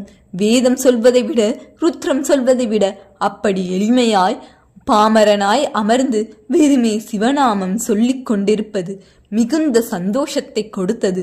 அன்று காலை ஒருமுறை சிவதரிசனம் செய்துவிட்டு தங்க தகதகப்பை பார்த்து நெடுஞ்சான் கிடையாய் விழுந்து வணங்கிவிட்டு எல்லோரும் கம்பளி சுற்றியபடி கீழிறங்கினோம். ஏறுவதை விட இறங்குவதில் விரைவு அதிகம் இருந்தது. பிரபுக்கள் எல்லா சாதுக்களையும் மிக நன்றாக கவனித்துக் கொண்டார்கள். அவன் என் சகோதரன். அவனுக்கு விலக்கு போட வேண்டுமென்று எனக்கு தோன்றவில்லை, உங்களுக்கு தோன்றியது. எனவே விலக்கு போட்டு வந்த கைக்கு இந்தாருங்கள் ஒரு மோதிரம் என்று ஒரு பிரபு கொடுத்தார். நீலக்கல்லில் சிவலிங்கம் போல் செதுக்கிய மோதிரம் அது. அந்த நீலக்கல் காம்போஜத்திலிருந்து வந்ததாம். இவருக்கு பரிசளிக்கப்பட்டதாம். இதோ அந்த மோதிரம். இந்த மோதிரம் மாட்டிய பின் நோயே வராது என்று அவர் சொன்னார். அவர் சொன்னது உண்மைதான். இதை விரலில் மாட்டிய பிறகு எனக்கு நோய் வரவில்லை. மறுபடியும் கீழிறங்கி கங்கை கரை அடைந்து அங்குள்ள மனிதர்களை பார்க்கும்போது சிரிப்புதான் ஏற்பட்டது. இது மாயை, இது வெறும் தோற்றம், இது வெறும் கனவு, இது வெறும் அர்த்தமற்ற செய்கை என்பது புரிந்தது. என்னை அழைத்து போன சாதுவிடம் விடை பெற்றேன். அவர் என்னை வலம் வந்து நமஸ்கரித்தார். எதற்கு என்று கேட்டேன். உங்களுடைய பிடிவாதத்தால் எனக்கு பல நாட்கள் தரிசனம் கிடைத்தது. உம்முடைய பாடலால் முன்னிலும் அதிக தெளிவும் கிடைத்தது என்றார். இனி என்ன செய்ய போகிறீர்கள்? என்னோடு இருங்களேன் என்று கேட்டபோது சிரித்தார். எவரோடும் இருப்பது என் வேலை அல்ல, என் வேலை வேறு என்று சொன்னார். என்ன வேலை என்று கேட்டேன். மறுபடியும் தகுதியான ஒருவரை சந்தித்தால் அவரோடு கைலாயம் போய்விடுவாராம். அப்படி எவரும் வரவில்லை எனில் தான் மட்டும் தனியாக போவாராம். திரும்ப திரும்ப கைலாயம் போவதும் கீழிறங்குவதும் மறுபடி மலை ஏறுவதும் தான் வாழ்க்கையாம். மீண்டும் அவரை கைப்பிடித்து அழுதேன். என்ன அற்புதமான வாழ்க்கை! வேறு எந்த செயலும் இல்லை. மறுபடி யாரையேனும் அழைத்து கொண்டு போய் கைலாயம் காட்டுவது, திரும்ப கீழிறங்கி வந்து ஜனங்களோடு சில நாட்கள் இருப்பது, மறுபடியும் கைலாயம் போவது. அப்படி எவரும் வரவில்லை என்றாலும் தானே தரிசனம் செய்வதற்காக கைலாயம் போவது. சிரிப்பில்லை, கோபமில்லை, ஆத்திரமில்லை, பேச்சில்லை. ஒரு பூ மாதிரி அவர் வாழ்ந்து கொண்டிருக்கிறார். பஞ்சவன் மாதேவி. அவருக்கு பெயரில்லை. அதுதான் மிக பெரிய விசித்திரம். உங்கள் பெயர் என்ன என்று கேட்டபோது தெரியாது என்று சொன்னார். நான் சற்று முறைப்பாக ஏன் கேலி செய்கிறீர்கள் என்று கேட்டேன். உண்மையிலேயே என் பெயர் எனக்கு மறந்துவிட்டது என்று சொன்னார். எனக்கு புரிந்தது. வெறுமே கைலாயத்தை தரிசித்து கொண்டிருப்பவருக்கு என்ன பெயர் வேண்டும்? ஏன் பெயர் வேண்டும்? பஞ்சவன் மாதேவி கண்கள் குளம் கட்டின. கண்ணீர் வழிந்தது. அவள் விசும்பினாள். கை கூப்பி அவரை பார்த்து விக்கி விக்கி அழுதாள்.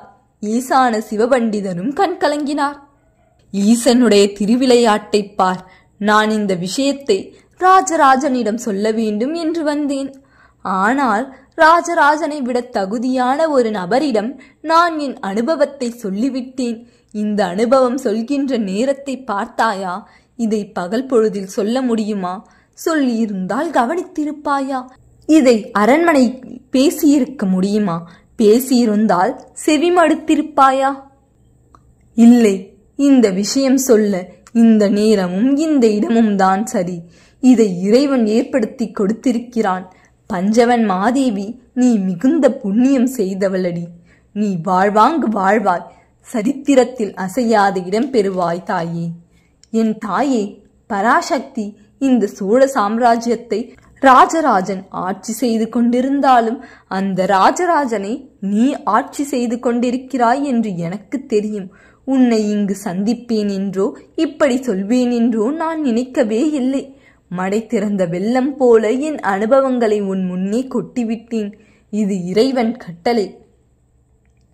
பஞ்சவன் மாதேவி, நான் ஏன் சொன்னேன் தெரியுமா? இந்த அனுபவம், இந்த இறை அனுபவம் தென் திசையில் உள்ளவருக்கும் வேண்டும். வங்கத்தில் உள்ளவர்கள் கும்பல் கும்பலாக கைலாய தரிசனத்திற்கு போவார்கள். அயோத்தியில் உள்ளவர்களும் பாடலிபுரத்தில் உள்ளவர்களும் படைகளோடு மலைகள் ஏறி தரிசிக்கிறார்கள். கும்பல் கும்பலாய் சாதுக்கள் வருகிறார்கள். ஆனால் தெற்கே இருக்கின்ற நல்லவர்களுக்கு இந்த தரிசனம் எளிதா? இல்லை, மிக கடினம். அடர்ந்த காடுகளும் பெரிய மணல்வெளிகளும் உள்ள கீழை சாளுக்கியம் போவதே கடினம். ராஜராஜன் கோவில் விமானத்தை உயரமாக கட்டுகிறான் என்று கேள்விப்பட்டேன். உடனே எனக்கு கைலாய பர்வதம் தான் ஞாபகம் வந்தது. 7 பனை உயரம் என்று கேள்விப்பட்டேன். வேறு எந்த கோபுரமும் கட்டாது திறந்த வெளியில் மிக பெரிய ஒரு விமானம் என்று எனக்கு தோன்றியது. வடக்கே இருக்கின்ற கைலாயத்தில் அந்த சில நொடிகள் பிரகாசிக்கின்ற தன்மையை இந்த விமானத்தில் காட்ட வேண்டும். பஞ்சவன் மாதேவி, இந்த விமானம் முழுவதும் ராஜராஜரை பொன்வேய சொல்ல வேண்டும். இந்த விமானம் முழுவதும் தங்கத்தால் இழைக்கப்பட வேண்டும். அங்கு சில நொடிகளே காண்பித்த அந்த இறை தரிசனம் இங்கு நிரந்தரமாய் வெயிலில், நில ஒளியில், இருளில், பகலில் தெரிய வேண்டும். அந்த 7 பனை உயரமுள்ள தங்க விமானம் ராஜராஜர் செய்ய வேண்டும். ராஜராஜரால் செய்ய முடியும். ராஜராஜரால் மட்டுமே செய்ய முடியும். இதை சொல்லத்தான், இதற்கு அவரை உற்சாகப்படுத்தத்தான் இங்கு வந்தேன். யாரை உற்சாகப்படுத்த வேண்டுமோ அவர் முன்னே நான் பேசிவிட்டேன். பஞ்சவன் மாதேவி, நீ இயக்குகின்ற அரசர் ராஜராஜர். இப்போது உன்னிடம் சொன்னது உன் அடிமனதில் வைத்து ராஜராஜருக்கு இதை சொல்லி அவரை அந்த விமானம் முழுவதும் பொன் வேவிக்க செய்ய வேண்டும். இறையருளால், உன் தூண்டுதலால் இது நடக்கும். இது தட்சிணமேரு என்று பெயர் பெற வேண்டும். இங்குள்ள அத்தனை பேருக்கும் இறை தரிசனத்தை இந்த விமானம் ஏற்படுத்த வேண்டும். அது என் விருப்பம். இதுதான் என் பயணத்தின் நோக்கம். அட, நான் எதற்கு தஞ்சை வர வேண்டும்? இப்படியே திரும்பிவிடலாம். ஆனால் ராஜராஜரை பார்த்து அணைத்துக் கொள்ள வேண்டும் என்று தோன்றுகிறது. கிளம்பலாம் வா. ஈசான சிவபண்டிதர் எழுந்து நின்றார். ஈசான சிவபண்டிதரை பஞ்சவன் மாதேவி வலம் வந்தாள். விழுந்து வணங்கினாள். மறுபடியும் அவள் நெற்றியில் திருநீறு இடப்பட்டது. இவ்வளவு நேரம் பொறுமையாக கேட்டாயே, உனக்கென்று தருகிறேன் என்று தன் சீடரை கூப்பிட்டார். அவன் வந்து நிற்க, பானலிங்கம் எங்கே இருக்கிறது என்று கேட்டார். உங்களுடைய பல்லக்கில்தான், உங்களுடைய முதுகுக்கு பின்னால் தான் என்று சொல்ல, பல்லக்கின் திண்டுகள் அகற்றப்பட்டு அங்கு உருளையாக வைக்கப்பட்டிருந்த 2 உள்ளங்கை நீள கருங்கல் ஒன்று அவருக்கு எடுத்து தரப்பட்டது. அவர் வாங்கி நெஞ்சில் வைத்துக் கொண்டார். பிறகு சிரசில் வைத்துக் கொண்டார். அம்மா, இது கைலாய தரிசனம் முடித்துவிட்டு கிளம்பும் போது உமது அடையாளமாய் எமக்கு என்ன கொடுப்பீர் என்று கேட்கும்போது கீழே மெல்லியதாய் ஏதோ ஒன்று நகர்ந்தது. கீழே பார்க்க இந்த கல் மெல்ல உருண்டு என் காலில் ஒரு சின்ன அசைவாக வந்து நின்றது. அந்த கல்லை அடடே பானலிங்கம் என்று சுற்றியுள்ளோர் கூவினார்கள். அப்பொழுதுதான் அது போன்ற கல் வேறெங்கிலும் இல்லை, அது என் காலடியில் மட்டுமே கிடந்திருக்கிறது என்று தெரிய வந்தது. இதோ அந்த பானலிங்கத்தை உனக்கு தருகிறேன், வைத்து பூஜை செய். தினம் தினம் கைலாயத்தில் இறைவனை தரிசனம் செய்த கல்லம்மா என்று கொடுத்தார். அவள் கை நீட்டி வாங்கிக் கொண்டாள். சில்லென்று கல் இருந்தது. நெஞ்சில் வைத்துக் கொண்டாள். உடம்பெல்லாம் அந்த குளுமை பரவியது. சிரசில் வைத்துக் கொண்டாள். நெற்றியில் இருந்த ஜுரவேகம் உடனே தணிந்தது. உள்ளுக்குள் ஏதோ இறங்குவது போல் இருந்தது. மெல்ல அணைத்துக் கொண்டாள். விரல் சொடுக்கினாள். குதிரை அருகே வந்தது. இடக்கையில் குழந்தை போல அந்த பானலிங்கத்தை ஏந்தியவாறு அவள் சுமை தாங்கியின் மீது ஏறி நின்றாள். குதிரை அருகே வர அதன் மீது தாவி ஏறினாள். வருகிறேன் ஐயா, தஞ்சைக்கு போய் உங்கள் வருகையை குறித்து ஏற்பாடு செய்கிறேன் என்று சொன்னாள். மெல்ல குதிரையை ஓட்டினாள். அவள் கனத்த மார்பகத்தை ஒட்டியவாறு அந்த கல் அவள் கையில் குழந்தை போல் கிடந்தது. மூப்பே இல்லாத, வயதே தெரியாத இறைவன் குழந்தை போல இங்கே இருக்கிறான் என்று தோன்றியது. தஞ்சைக்குள் நுழைந்து ஈசான சிவபண்டிதர் வருகிறார் என்று விவரம் சொன்னார். கோட்டை வாசலில் கூடுதல் தீப்பந்தங்கள் ஏற்றப்பட்டன. தீப்பந்தத்தை ஏற்றிக்கொண்டு 5 குதிரை வீரர்கள் ஈசான சிவபண்டிதர் இருக்கும் திசை நோக்கி குதிரைகளை செலுத்தினார்கள். கோட்டைக்குள் இருக்கின்ற அந்தணர்களுக்கும் சொல்லப்பட்டது. தஞ்சை நகரத்து எல்லையில் அந்தணர்கள் ஒன்று கூடினார்கள். ஈசான சிவபண்டிதரை தங்களுடைய குடியிருப்புக்கு அழைத்து போக வேண்டும் என்று கிசுகிசுப்பாய் பேசிக்கொண்டார்கள். ஈசான சிவபண்டிதர் கோட்டையின் அருகே வரும்போது அவரை சந்தித்து முகமுன் கூறி உரத்த குரலில் அவரை கொண்டாடி வரவேற்றார்கள். கிசுகிசுப்பாய் தங்கள் இல்லங்களுக்கு வந்து தங்கிவிடுவது நல்லது என்று சொன்னார்கள். ஈசான சிவபண்டிதர் சரி என்று சொன்னார். அந்த சரி என்ற வார்த்தையில் சந்தோஷமும் இல்லை, துக்கமும் இல்லை. ஏதோ நடப்பது நடக்கட்டும் என்கிற மாதிரி ஒரு அமைதி இருந்தது. ஈசான சிவபண்டிதர் கோட்டைக்கு வெளியே இருக்கின்ற அந்த குடியிருப்புகளுக்கு போய்விட்டார் என்று பஞ்சவன் மாதேவிக்கு சொல்லப்பட்டது. அவள் சரி என்று தலையசைத்தாள். தன்னுடைய பூஜை அறையில் அந்த பானலிங்கத்தை நிறுத்தி வைத்தாள். மெல்ல மெல்ல அதை தடவி கொடுத்தாள். இந்த கல்லுக்கும் தனக்கும் சம்பந்தம் இருக்கிறது. பஞ்சவன் மாதேவி யார் என்று கேட்டால் இந்த கல்லை காட்டுவார்கள் என்று நினைத்து கொண்டாள். ஈசான சிவபண்டிதர் உள்ளே நுழைந்த அந்த வேளை பஞ்சவன் மாதேவி அந்த பானலிங்கத்தை தன்னுடைய உருவம் என்று நினைத்து கொண்டிருந்த நேரம் நித்த வினோத பெருந்தச்சன் 4 விரல் அகலம் ஒரு பனை உயரம் என்ற கணக்கில் மெழுகால் ஒரு விமானம் பிசைந்து பிசைந்து செய்தான். லத்தி சடையன் தீப்பந்த வெளிச்சத்தில் அந்த மெழுகு இறுகி பொம்மையாவதை வியப்போடு பார்த்து கொண்டிருந்தான். மெழுகு இலகாதிருக்க பானையிலிருந்து தண்ணீர் மொண்டு அதன் மீது ஊற்றினான். உச்சியில் உருண்டை கல் வைக்கப்பட்டது. பிறகு கலசம் அதன் மீது வைக்கப்பட்டது. உருண்டை கல்லை சுற்றியுள்ள தளத்தில் அசையாது இருக்க நந்திகள் போல 2 பொம்மைகள் வைக்கப்பட்டன. முன்பக்கம் வேத பாடசாலைக்கும் நிறுத்திய பள்ளிக்கும் எவ்வளவு தூரம் இடம் ஒதுக்க வேண்டும் என்று மெல்லிய மூங்கில் குச்சியால் நித்த வினோத பெருந்தச்சன் அடையாளம் காட்டினான். லத்தி புரிந்தது என்று சொன்னான். இருவரும் அதையே வெறிக்க பார்த்து கொண்டிருந்தார்கள். மெழுகு வைத்து விட்டோம், கருங்கல் அல்லவா செய்ய வேண்டும்.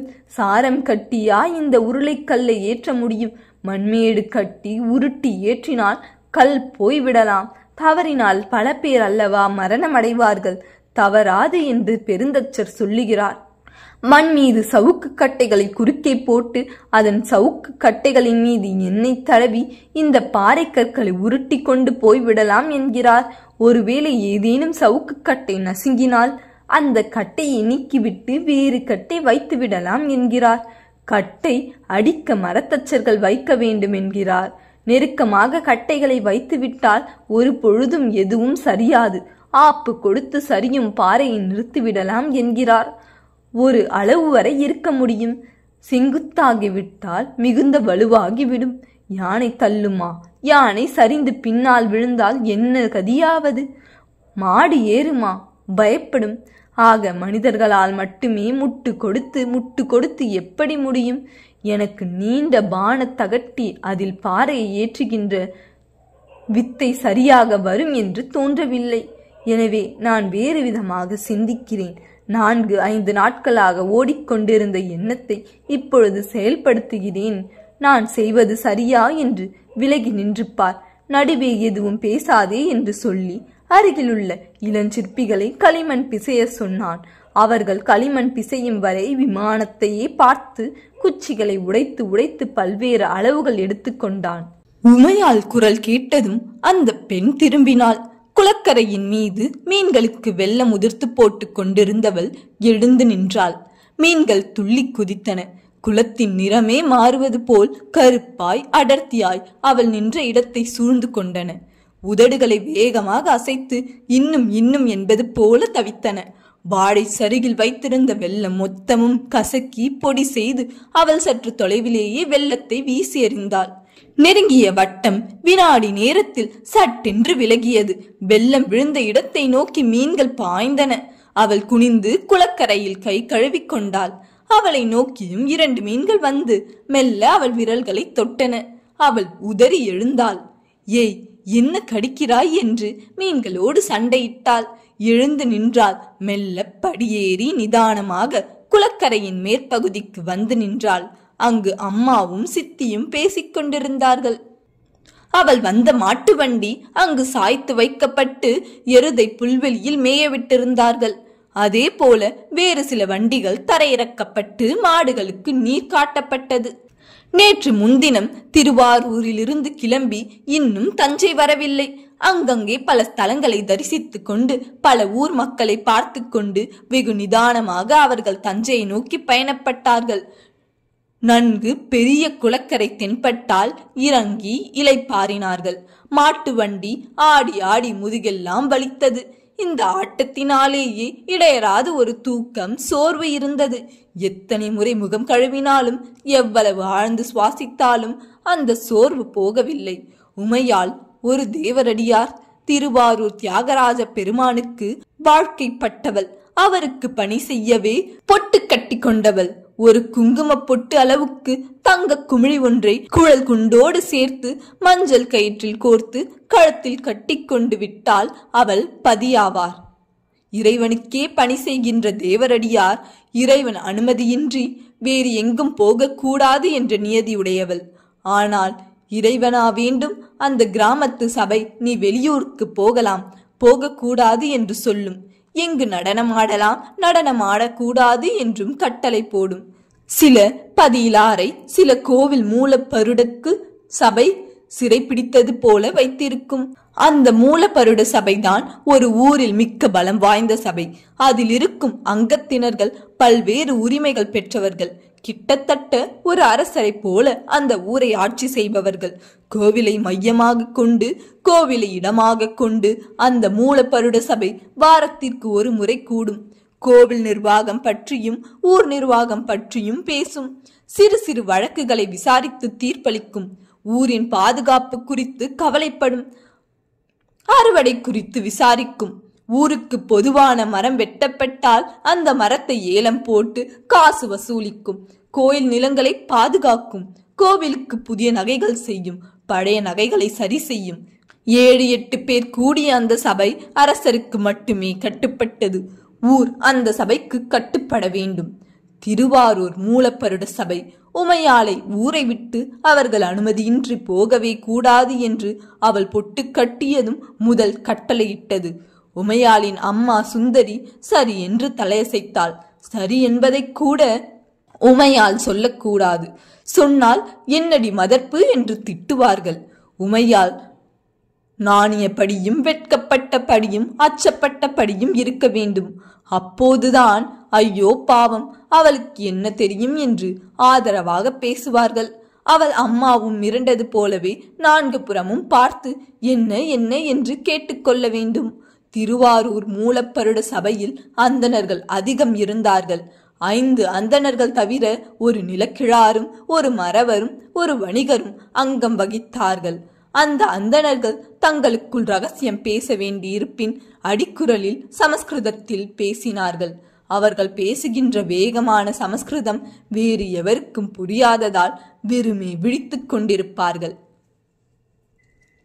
வீட்டு விளக்கு நாட்கள் தவிர தினந்தோறும் கோவிலில் நடனம் ஆட வேண்டுமென்றும் சபை கூடிய பிறகே நடனம் துவங்க வேண்டுமென்றும் மூலப்பருட சபை 2வது கட்டளை போட்டது. நான் வாழ்க்கைப்பட்டது சபைக்கா அல்லது சிவனுக்கா என்ற சந்தேகம் உமையாளுக்கு வந்தது. எங்களுக்கு சொந்த ஊர் குடந்தை. குடந்தையில் பொட்டு கட்டி கொண்டு ஆட்டத்தில் நன்கு தேறி தலைக்கோலி என்ற பட்டம் பெற்றாள். நான் குலதெய்வத்திடம் வருவதாக வேண்டி இருக்கிறேன். எனவே ஒருமுறை குடந்தை போக அனுமதி வேண்டும் என்று அம்மா கேட்டபோது சபை மறுத்துவிட்டது. இதற்காக குடந்தை போக வேண்டாம். குடந்தை போகும்போது இந்த நேர்த்திக்கடனை பூர்த்தி செய்து கொள். உன் ஆயுளில் குடந்தைக்கு போகாமலா இருந்துவிடப் போகிறாய் என்று சபை கூறி சிரித்தது. அதனை எதிர்த்து சுந்தரியால் ஒன்றும் பேச முடியவில்லை. உமையால் வந்தால் சுந்தரி ஆட்டத்தை நிறுத்திவிடக் கூடாது. தாயும் மகளும் சேர்ந்து ஆட வேண்டும்.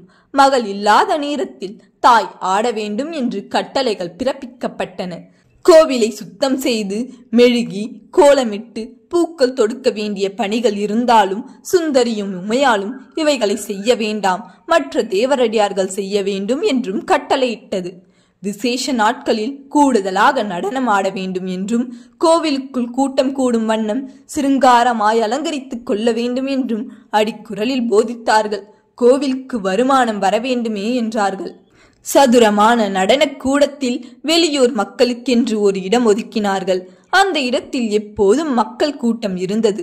உமையாளை பார்க்க பக்கத்து கிராமங்களில் இருந்து வண்டி கட்டி கொண்டு ஆண்களும் பெண்களும் வந்து கொண்டே இருந்தார்கள். இன்று உமையாள் நடனம் உண்டா என்று கேட்டார்கள். இல்லை, 3 நாளாகும் என்று சொன்னால் காத்திருந்து பார்த்துவிட்டு போனார்கள்.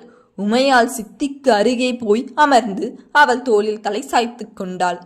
அம்மாவை விட சித்தி மீது அவளுக்கு பிரியம் அதிகம். சித்தியும் அவளும் ஒரு தோழியைப் போல நெருங்கி பழகினார்கள். சித்தி ஆதரவாக அவளை அணைத்துக் கொண்டாள். உச்சி மூந்தாள். அடி சுந்தரி, உன்னுடைய அழகும் அந்த சேர தேசத்து நம்பூதிரியின் நிறமுமாய் இவள் பேரழகாய் திகழ்கிறாள். நடனம் கற்றுக்கொள்கிற நறுவிசும் வந்துவிட்டது. ஹா, நன்றாக வந்தது. சித்தியின் குரலுக்கு அம்மா எதிரொலித்தாள்.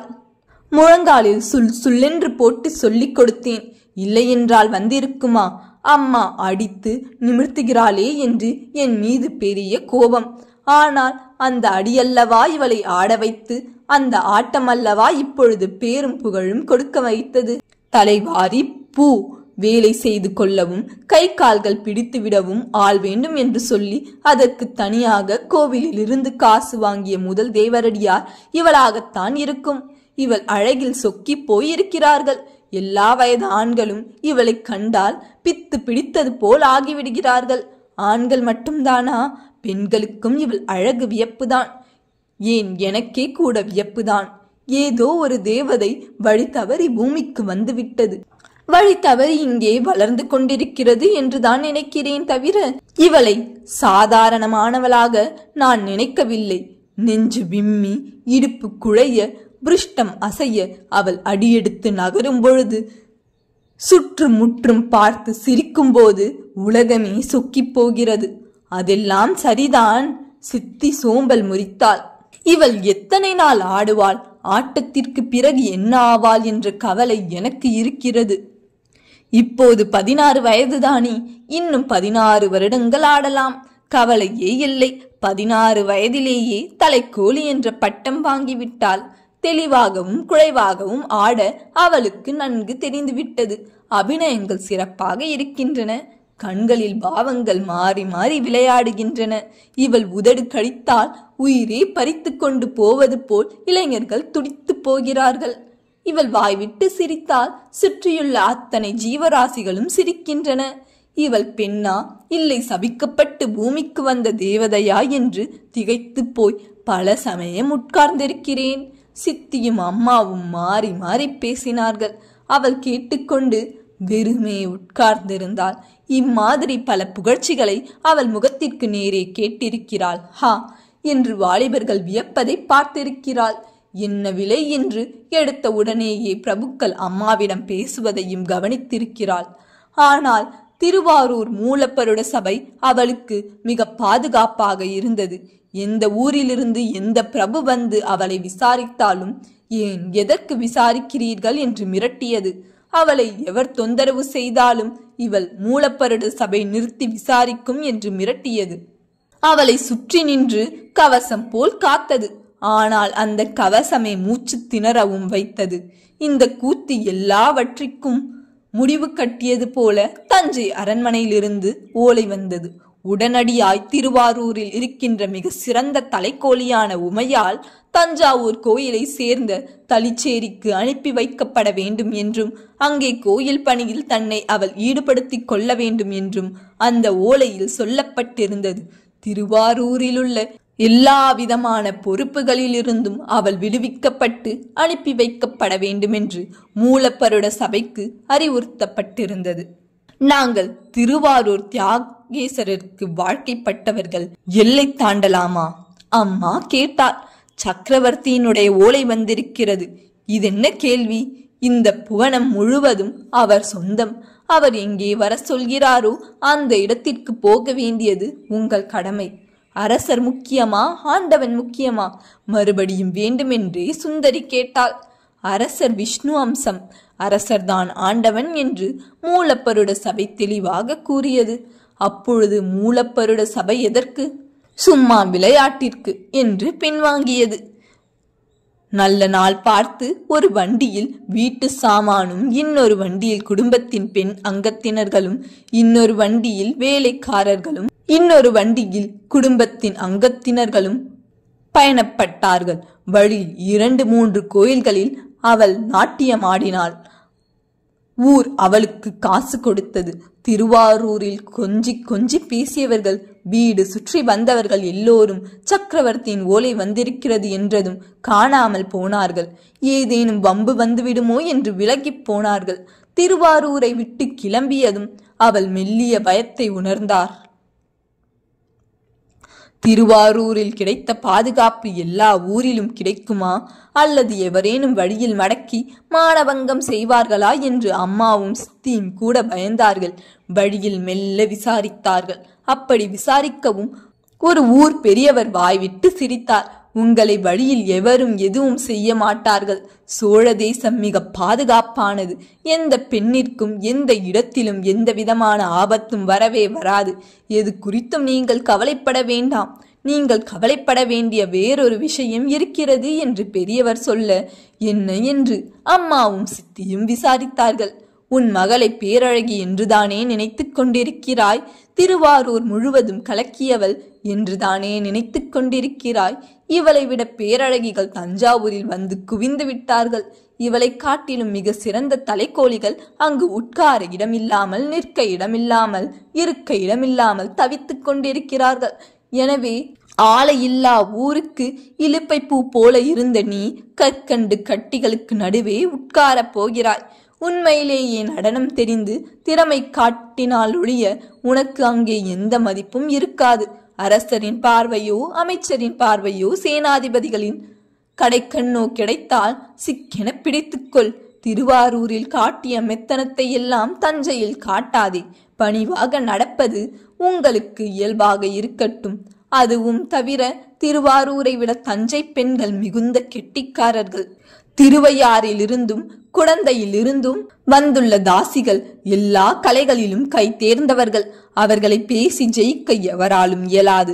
அரசரை வரவழைத்து ஒரு இரவு முழுவதும் அவர்களோடு தங்க வைத்துக் கொண்டார்கள். திருவையாறு தேவரடியார்கள் இல்லையெனில் இது நடந்திருக்காது என்றும் சொல்கிறார்கள். எனவே உன்னை காட்டிலும் முக்கியமானவர்கள் இருக்கிறார்கள் என்பதை புரிந்து நடந்து கொள் அறிவுறுத்தி அனுப்பினார். அம்மாவும் சித்தியும் தொடர்ந்து அவர் பேசியதை ஒட்டியே பேசிக்கொண்டு வந்தார்கள். உண்மையில் என்னவாக போகிறோமோ என்று கவலைப்பட்டு கொண்டு வந்தார்கள். தஞ்சையை நெருங்க நெருங்க மெல்ல அந்த கவலை அதுவரை கவலைப்படாத உமையாளிடமும் ஒட்டிக்கொண்டது. பெரிய ஏரிக்கரையை தாண்டி தஞ்சை நகருக்குள் அவளுடைய வண்டிகள் நுழைந்தன. புறம்படி அங்காடி பக்கம் நின்றன. தேவரடியாரா, திருவாரூரா, உங்களுக்கு கோயிலுக்கு அருகே வீடுகள் கட்டி கொண்டிருக்கிறார்கள். அங்கே போங்கள். தென்மேற்கு திசையை காண்பித்தார்கள். வண்டிகள் நகர்ந்தன. சாவூர் பரஞ்சோதியின் வீட்டு முன்னே வண்டிகள் நின்றன. பரஞ்சோதி குளித்துக் கொண்டிருப்பதாய் செய்தி கிடைத்தது. அவர்கள் அலுப்போடு வாசற் பக்கத்து நடையில் அமர்ந்தார்கள். உள்ளிருந்து அகிர்புகை வாசனை வந்தது. பச்சை கற்பூரம் மணத்தது. சாவூர் பரஞ்சோதி உயரமாய் அகலமாய் விரித்த கூந்தலோடு சந்தனம் மணக்கும் மார்போடும் வெளியே வந்து நின்றான். மேலே ஒரு வெள்ளை துணியும், இடுப்பிலே வெள்ளை வேட்டியும், காலிலே பாதரட்சையும், வெள்ளை வேட்டிக்கு மேல் வெள்ளியில் பூவேலை செய்த அரஞானுமாய் வந்து நின்றான். அவன் உயரமும் உடற்கட்டும் பார்வையின் தீட்சண்யமும் அங்குள்ளோரை எழுந்திருக்க வைத்தது. இதில் யார் உமையாள்? அவன் ஓலையை வாங்கி நீவி படித்துவிட்டு நிமிர்ந்து கேட்டான். நாங்கள்தான். சுந்தரி பதில் சொன்னாள். யார் உமையாள்?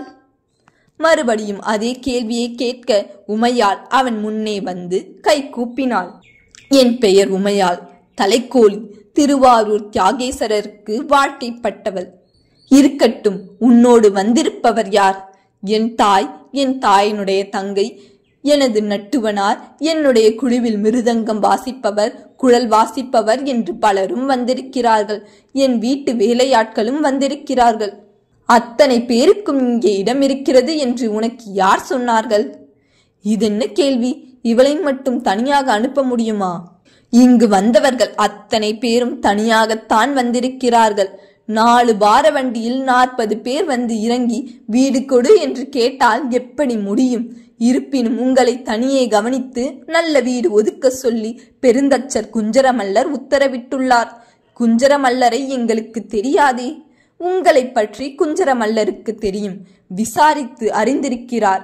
வயதிலேயே இளமையும் நாட்டியத்தில் புலமையும் உள்ள பெண் யாரென்று பல பேர் விசாரித்ததில் உன் பெயர் எஞ்சியது. எங்கு நாட்டியமாட வேண்டும், எங்கும் நாட்டியமாட தேவையில்லை. பிறகு எதற்காக வரவழைத்திருக்கிறீர்கள்?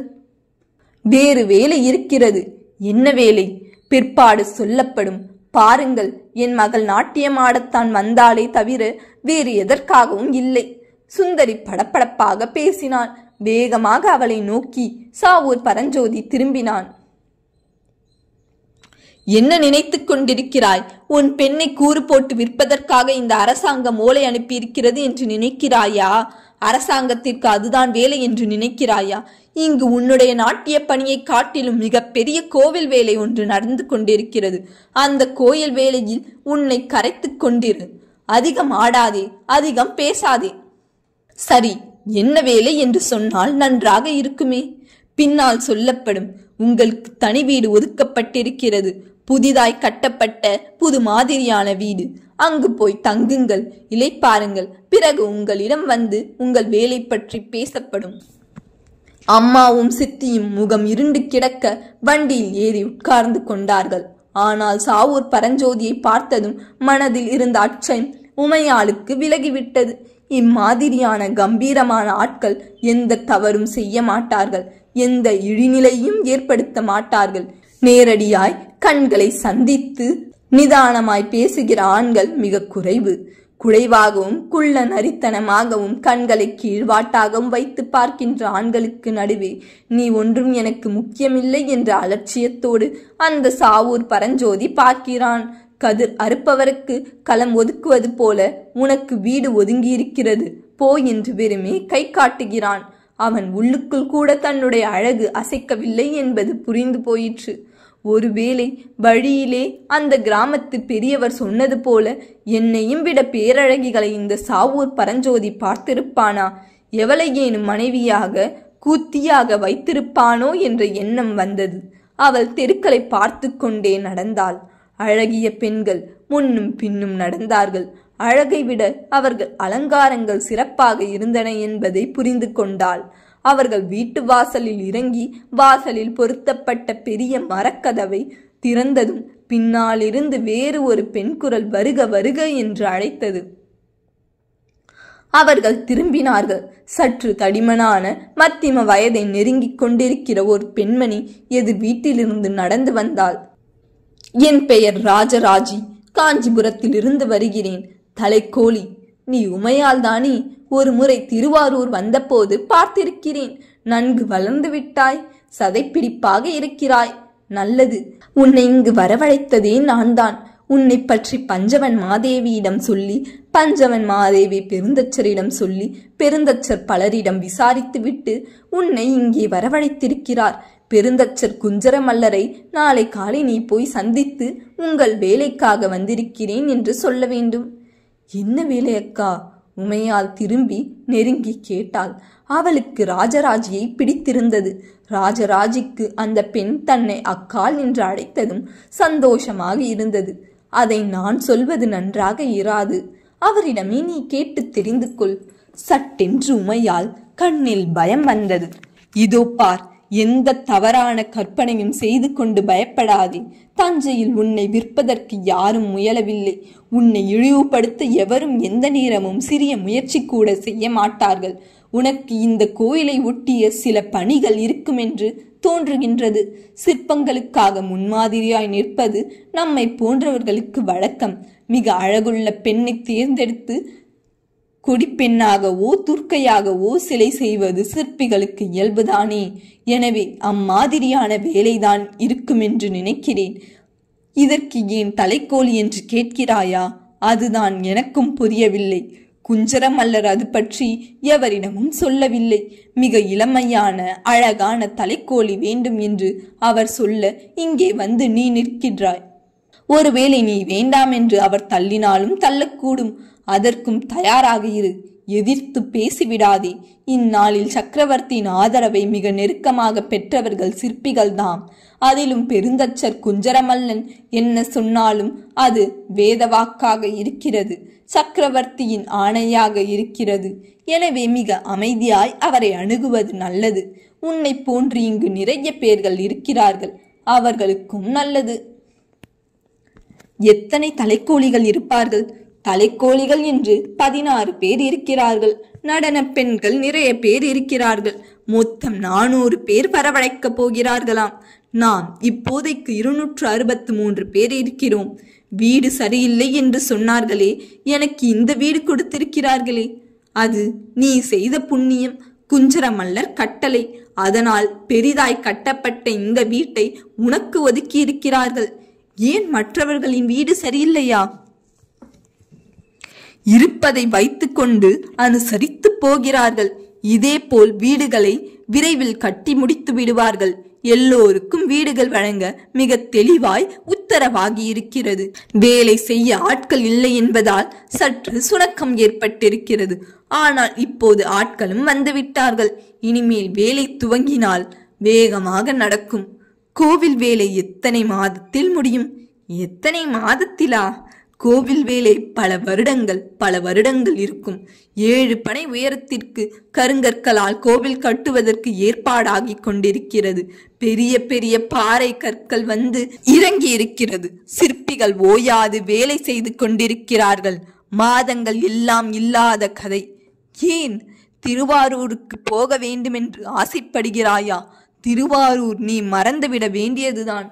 இங்கேயே இந்த கோயிலிலேயே நீ இறைப்பணி செய்து கொண்டிருக்க வேண்டியதுதான். ராஜராஜி சொன்னதும் அந்த மூவருக்கும் முகம் மாறிப்போனது. மெல்ல தரையில் உட்கார்ந்து கொண்டார்கள்.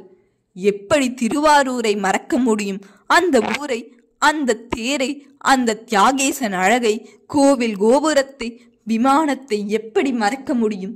அது என்னுடைய ஊர் இல்லை என்று எப்படி சொல்ல முடியும்? சித்தியும் அம்மாவும் மாறி மாறி புலம்பினார்கள். நடுநடுவே போய் வாருங்களேன், உங்களை யார் வேண்டாம் என்று சொன்னது? ஆனால் தஞ்சை தான் இனி உங்களை ஊராக போகிறது.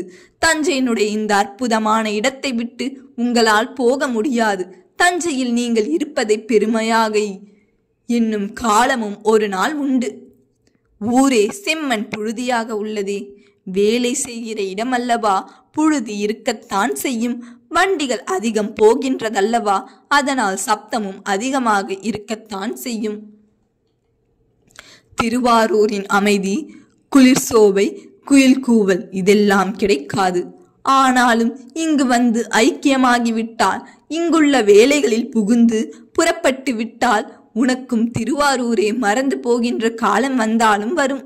நான் அப்படித்தான் காஞ்சிபுரத்தை விட்டு எப்படி பிரிவேன் என்று நினைத்தேன்.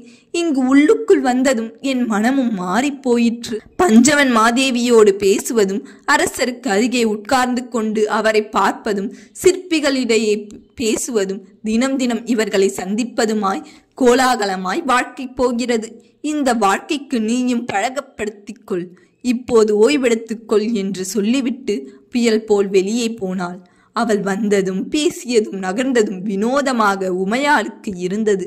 வீட்டிற்குள் சுண்ணாம்பு நெடி அடித்தது. புது மர வாசனை வீசியது. அம்மா சுவரில் குடம் வரைந்து மேலே தேங்காய் வைத்து கும்பம் எழுதினாள். மஞ்சளாலும் குங்குமத்தாலும் அலங்கரித்தாள். அருகே விளக்கேற்றி வைத்தாள். ஈரத் துணியில் வீடு மொத்தமும் துடைத்தாள். அகிர்புகை போட்டாள்.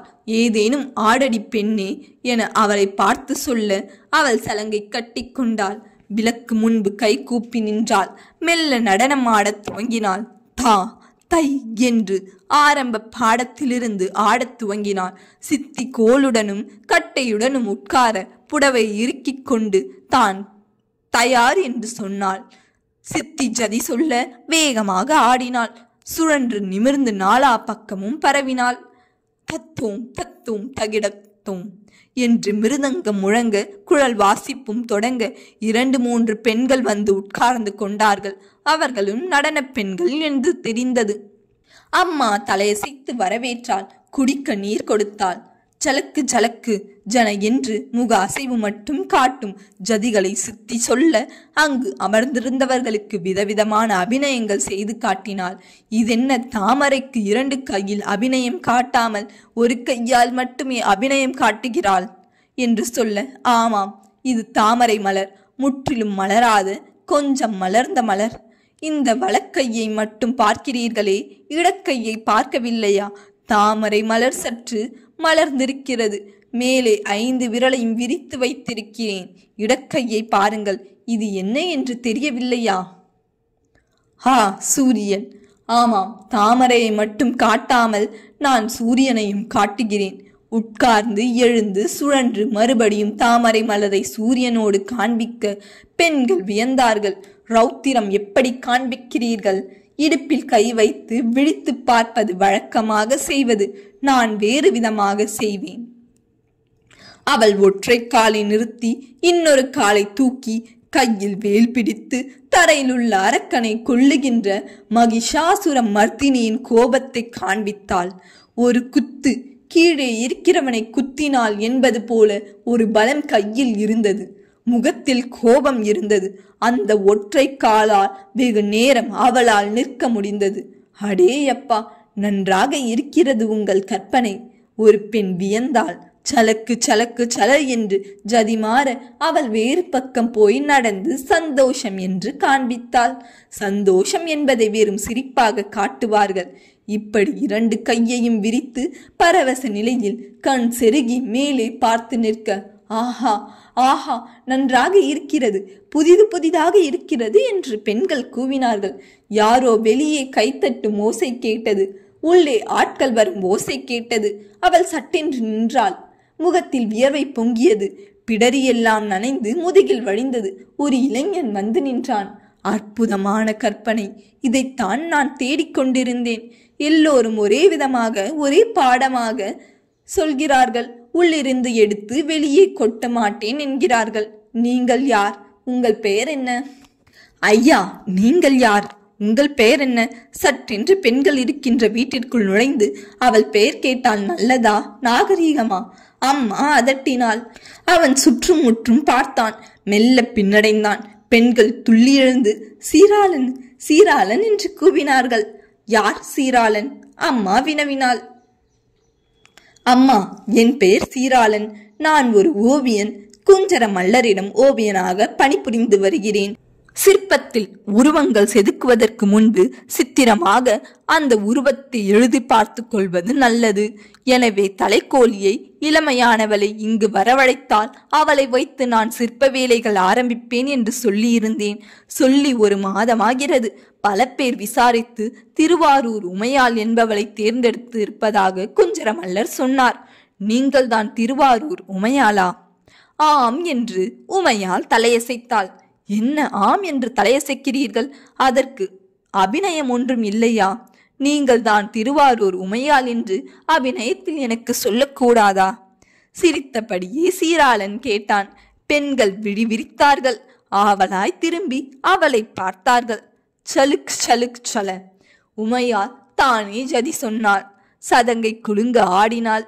சுற்றி வந்து நின்று திருவாரூர் தேர் அமர்ந்திருக்கும் தியாகேசர் அருகே பொற்கொடியாய் அவருக்கு பக்கத்தில் நீலோட் பழத்தோடு நின்று கொண்டிருக்கிற உமையாள், இந்த உமை நானே என்று அபிநயம் செய்து காட்ட பெண்கள் வியப்போடு அவளை ரசித்துவிட்டு சீராளனை பார்த்தார்கள். சீராளன் அற்புதம் என்று சின்முத்திரை காட்டினான். சீராளன் மெல்ல நடந்து அருகே வந்தான். அவள் முகத்தை நிமிர்த்து பார்த்தான். சுற்றி வந்தான். முதுகு, பின்பக்கம், கழுத்து பகுதி, பின்னல், தொடை என்றெல்லாம் அவன் கண்கள் மேய்ந்தன. மறுபடியும் முன்னே வந்து அவளுடைய முன்னழகை, மார்பகங்களை, வயிற்றுப்பகுதியை, தொடை சரிவை, பாதங்களை, நெற்றியை, மூக்கை, முகவாயை உற்று பார்த்தான்.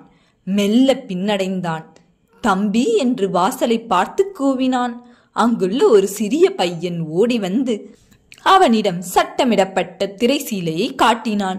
அந்த திரைசீலை சுண்ணம் அடித்து இருக்க சட்டத்தில் மாட்டப்பட்டிருந்தது. 2 முழங்கை நீளமுள்ள அந்த திரைசீலையை இடுப்பில் வைத்து கொண்டான். அவளை உற்று பார்த்து மேல் சட்டை விளிம்பிலிருந்து கரிக்கட்டியை எடுத்தான். மெல்ல கரிக்கட்டியை உருட்டியபடியே அவளை உற்று பார்த்தான். அவள் இடுப்பில் கை வைத்து மூச்சு வாங்க நின்றிருந்த மடமடவென்று வரைந்தான். 20-25 கோடுகளில் அவள் நிற்கின்ற அந்த நிலை அழகாக வந்துவிட்டது. திரைசீலையை தூணில் சாய்த்துவிட்டு இன்னும் அவளுக்கு அருகே போனான். தம்பி, வேறு திரைசிலையை கொடுக்க அதை எடுத்து இடுப்பில் வைத்து கொண்டு அவள் முகத்தையே உற்று பார்த்து கொண்டிருந்தான். சட்டென்று முற்றத்திற்கு போனான். அந்த திரைசீலை முழுவதும் அவன் நெற்றி சுட்டி, சந்திரபிரபை, சூரியபிரபை, மூக்குத்தி, புல்லாக்கு, உதட்டு வளைவு, முகவாய், கன்னத்தில் வழிந்த தலைமுடி, காது வளையம், நீண்ட கழுத்து, தோள்கள், தோள்களில் தொங்கியிருந்த துணி, கழுத்தில் போட்டிருந்த ஹாரம், கல்தோடு ஒட்டியிருந்த காரை என்று வரைந்தான். மறுபடியும் அருகே வந்து கண்களை உற்று பார்த்துவிட்டு 2 வட்டங்கள் வெடிகளாக வரைந்தான். கரிப்பொடியை ஊதி நகர்த்தினான். ஒரு கரித்துண்டை எடுத்து லேசாக பொடியாக்கி அந்த பொடியை விரலில் தடவிக்கொண்டு அந்த முகத்தில் பல இடங்களில் வேகமாக தடவினான். மேடு பள்ளங்கள் உண்டாயின. கன்னத்தின் செழுமை தெரிந்தது. முகவாயின் குழிவு வெளியே வந்தது. மூக்கின் விடைப்பு புரிந்தது.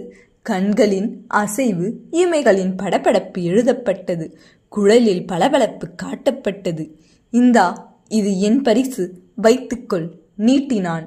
மிக தத்ரூபமாக அந்த படத்தில் உமையால் மெல்லிய சிரிப்போடு இருந்தாள். பெண்கள் ஆஹா என்று சொன்னார்கள். அம்மா திகைத்தாள்.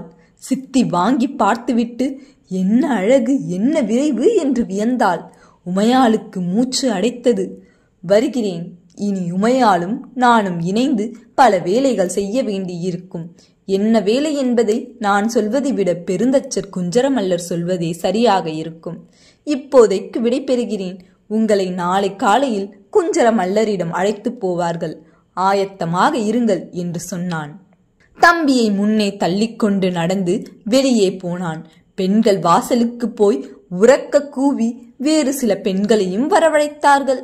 எல்லா பெண்களும் சுற்றி நின்று அந்த படத்தை வியப்போடு பார்த்தார்கள்.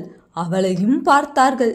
சட்டென்று உமையாளுக்கு ஏனோ அலுப்பு வந்தது. உமையாள் உள்ளுக்குள் போய் போடப்பட்டிருந்த கட்டிலில் படுத்து கொண்டாள். பெண்கள் எல்லோரும் போனதும் அந்த 2 படங்களையும் அம்மா கொண்டு வந்து கட்டிலில் வைத்தாள். ஜன்னல் கதவுகள் திறக்கப்பட்டன. வெளிச்சம் உள்ளே வந்தது. அவள் தன் படத்தையே கையில் எடுத்து ரசிக்கத் துவங்கினாள். உலகத்தில் நீ மட்டும்தான் கெட்டிக்காரியா உமையாள்? உன்னிலும் கெட்டிக்காரர்கள் உலகத்தில் உண்டு. 60 நொடிகளில் உன்னை பார்த்துவிட்டு தள்ளிப்போய் படம் எழுதினானே, அப்படியானால் அவன் எவ்வளவு அழகாக, எத்தனை திடமாக உன்னை பார்த்திருக்க வேண்டும். அவன் சாதாரண மனிதனா? மயன் மயன் என்று சொல்கிறார்களே, அவன் மகனாக இப்படி விதவிதமாய் உன்னை நிற்க வைத்து படம் வரையத்தான் அழைத்திருக்கிறார்கள் போலிருக்கிறது. அம்மா சொல்ல சித்தி ஆமோதித்தாள். அப்படியென்றால் வேலை எளிது. அந்த தம்பி இங்கேயே வந்து கூட வரைந்து கொள்ளலாம் என்று உரக்க சொன்னாள். ஆனால் வேறெங்கோ அழைத்து போவார்கள் என்றுதான் உமையாளுக்கு தோன்றியது. சீராளனை பற்றி உங்களுக்கு வேறென்ன தெரியும் என்று யாரையாவது கேட்க வேண்டும் என்று தோன்றியது. அவள் கட்டிலை விட்டு கீழிறங்கினாள். வீட்டிற்கு வெளியே வந்தாள். படி இறங்கினாள். தெருவில் மெல்ல நடக்கத் துவங்கினாள். அவள் நடப்பதை பார்த்து நடன பெண்கள் வாசலுக்கு வந்து நின்றார்கள். சிநேகமாக சிரித்தார்கள். அந்த சிநேகத்தில் மெல்லியதாய் பொறாமையும் இருந்தது. இந்த பகுதி இத்துடன் முடிகிறது. அடுத்த பகுதியில் உங்களை சந்திக்கும் வரை உங்களிடமிருந்து விடை பெறுவது உங்கள் நான். இந்த வீடியோ உங்களுக்கு பிடிச்சிருந்தால் லைக் பண்ணுங்க, ஷேர் பண்ணுங்க, சப்ஸ்கிரைப் பண்ணுங்க. மேலும் இது போன்ற வீடியோக்களை பார்ப்பதற்கு ஆரி மீடியா சேனலை சப்ஸ்கிரைப் பண்ணுங்க. நன்றி.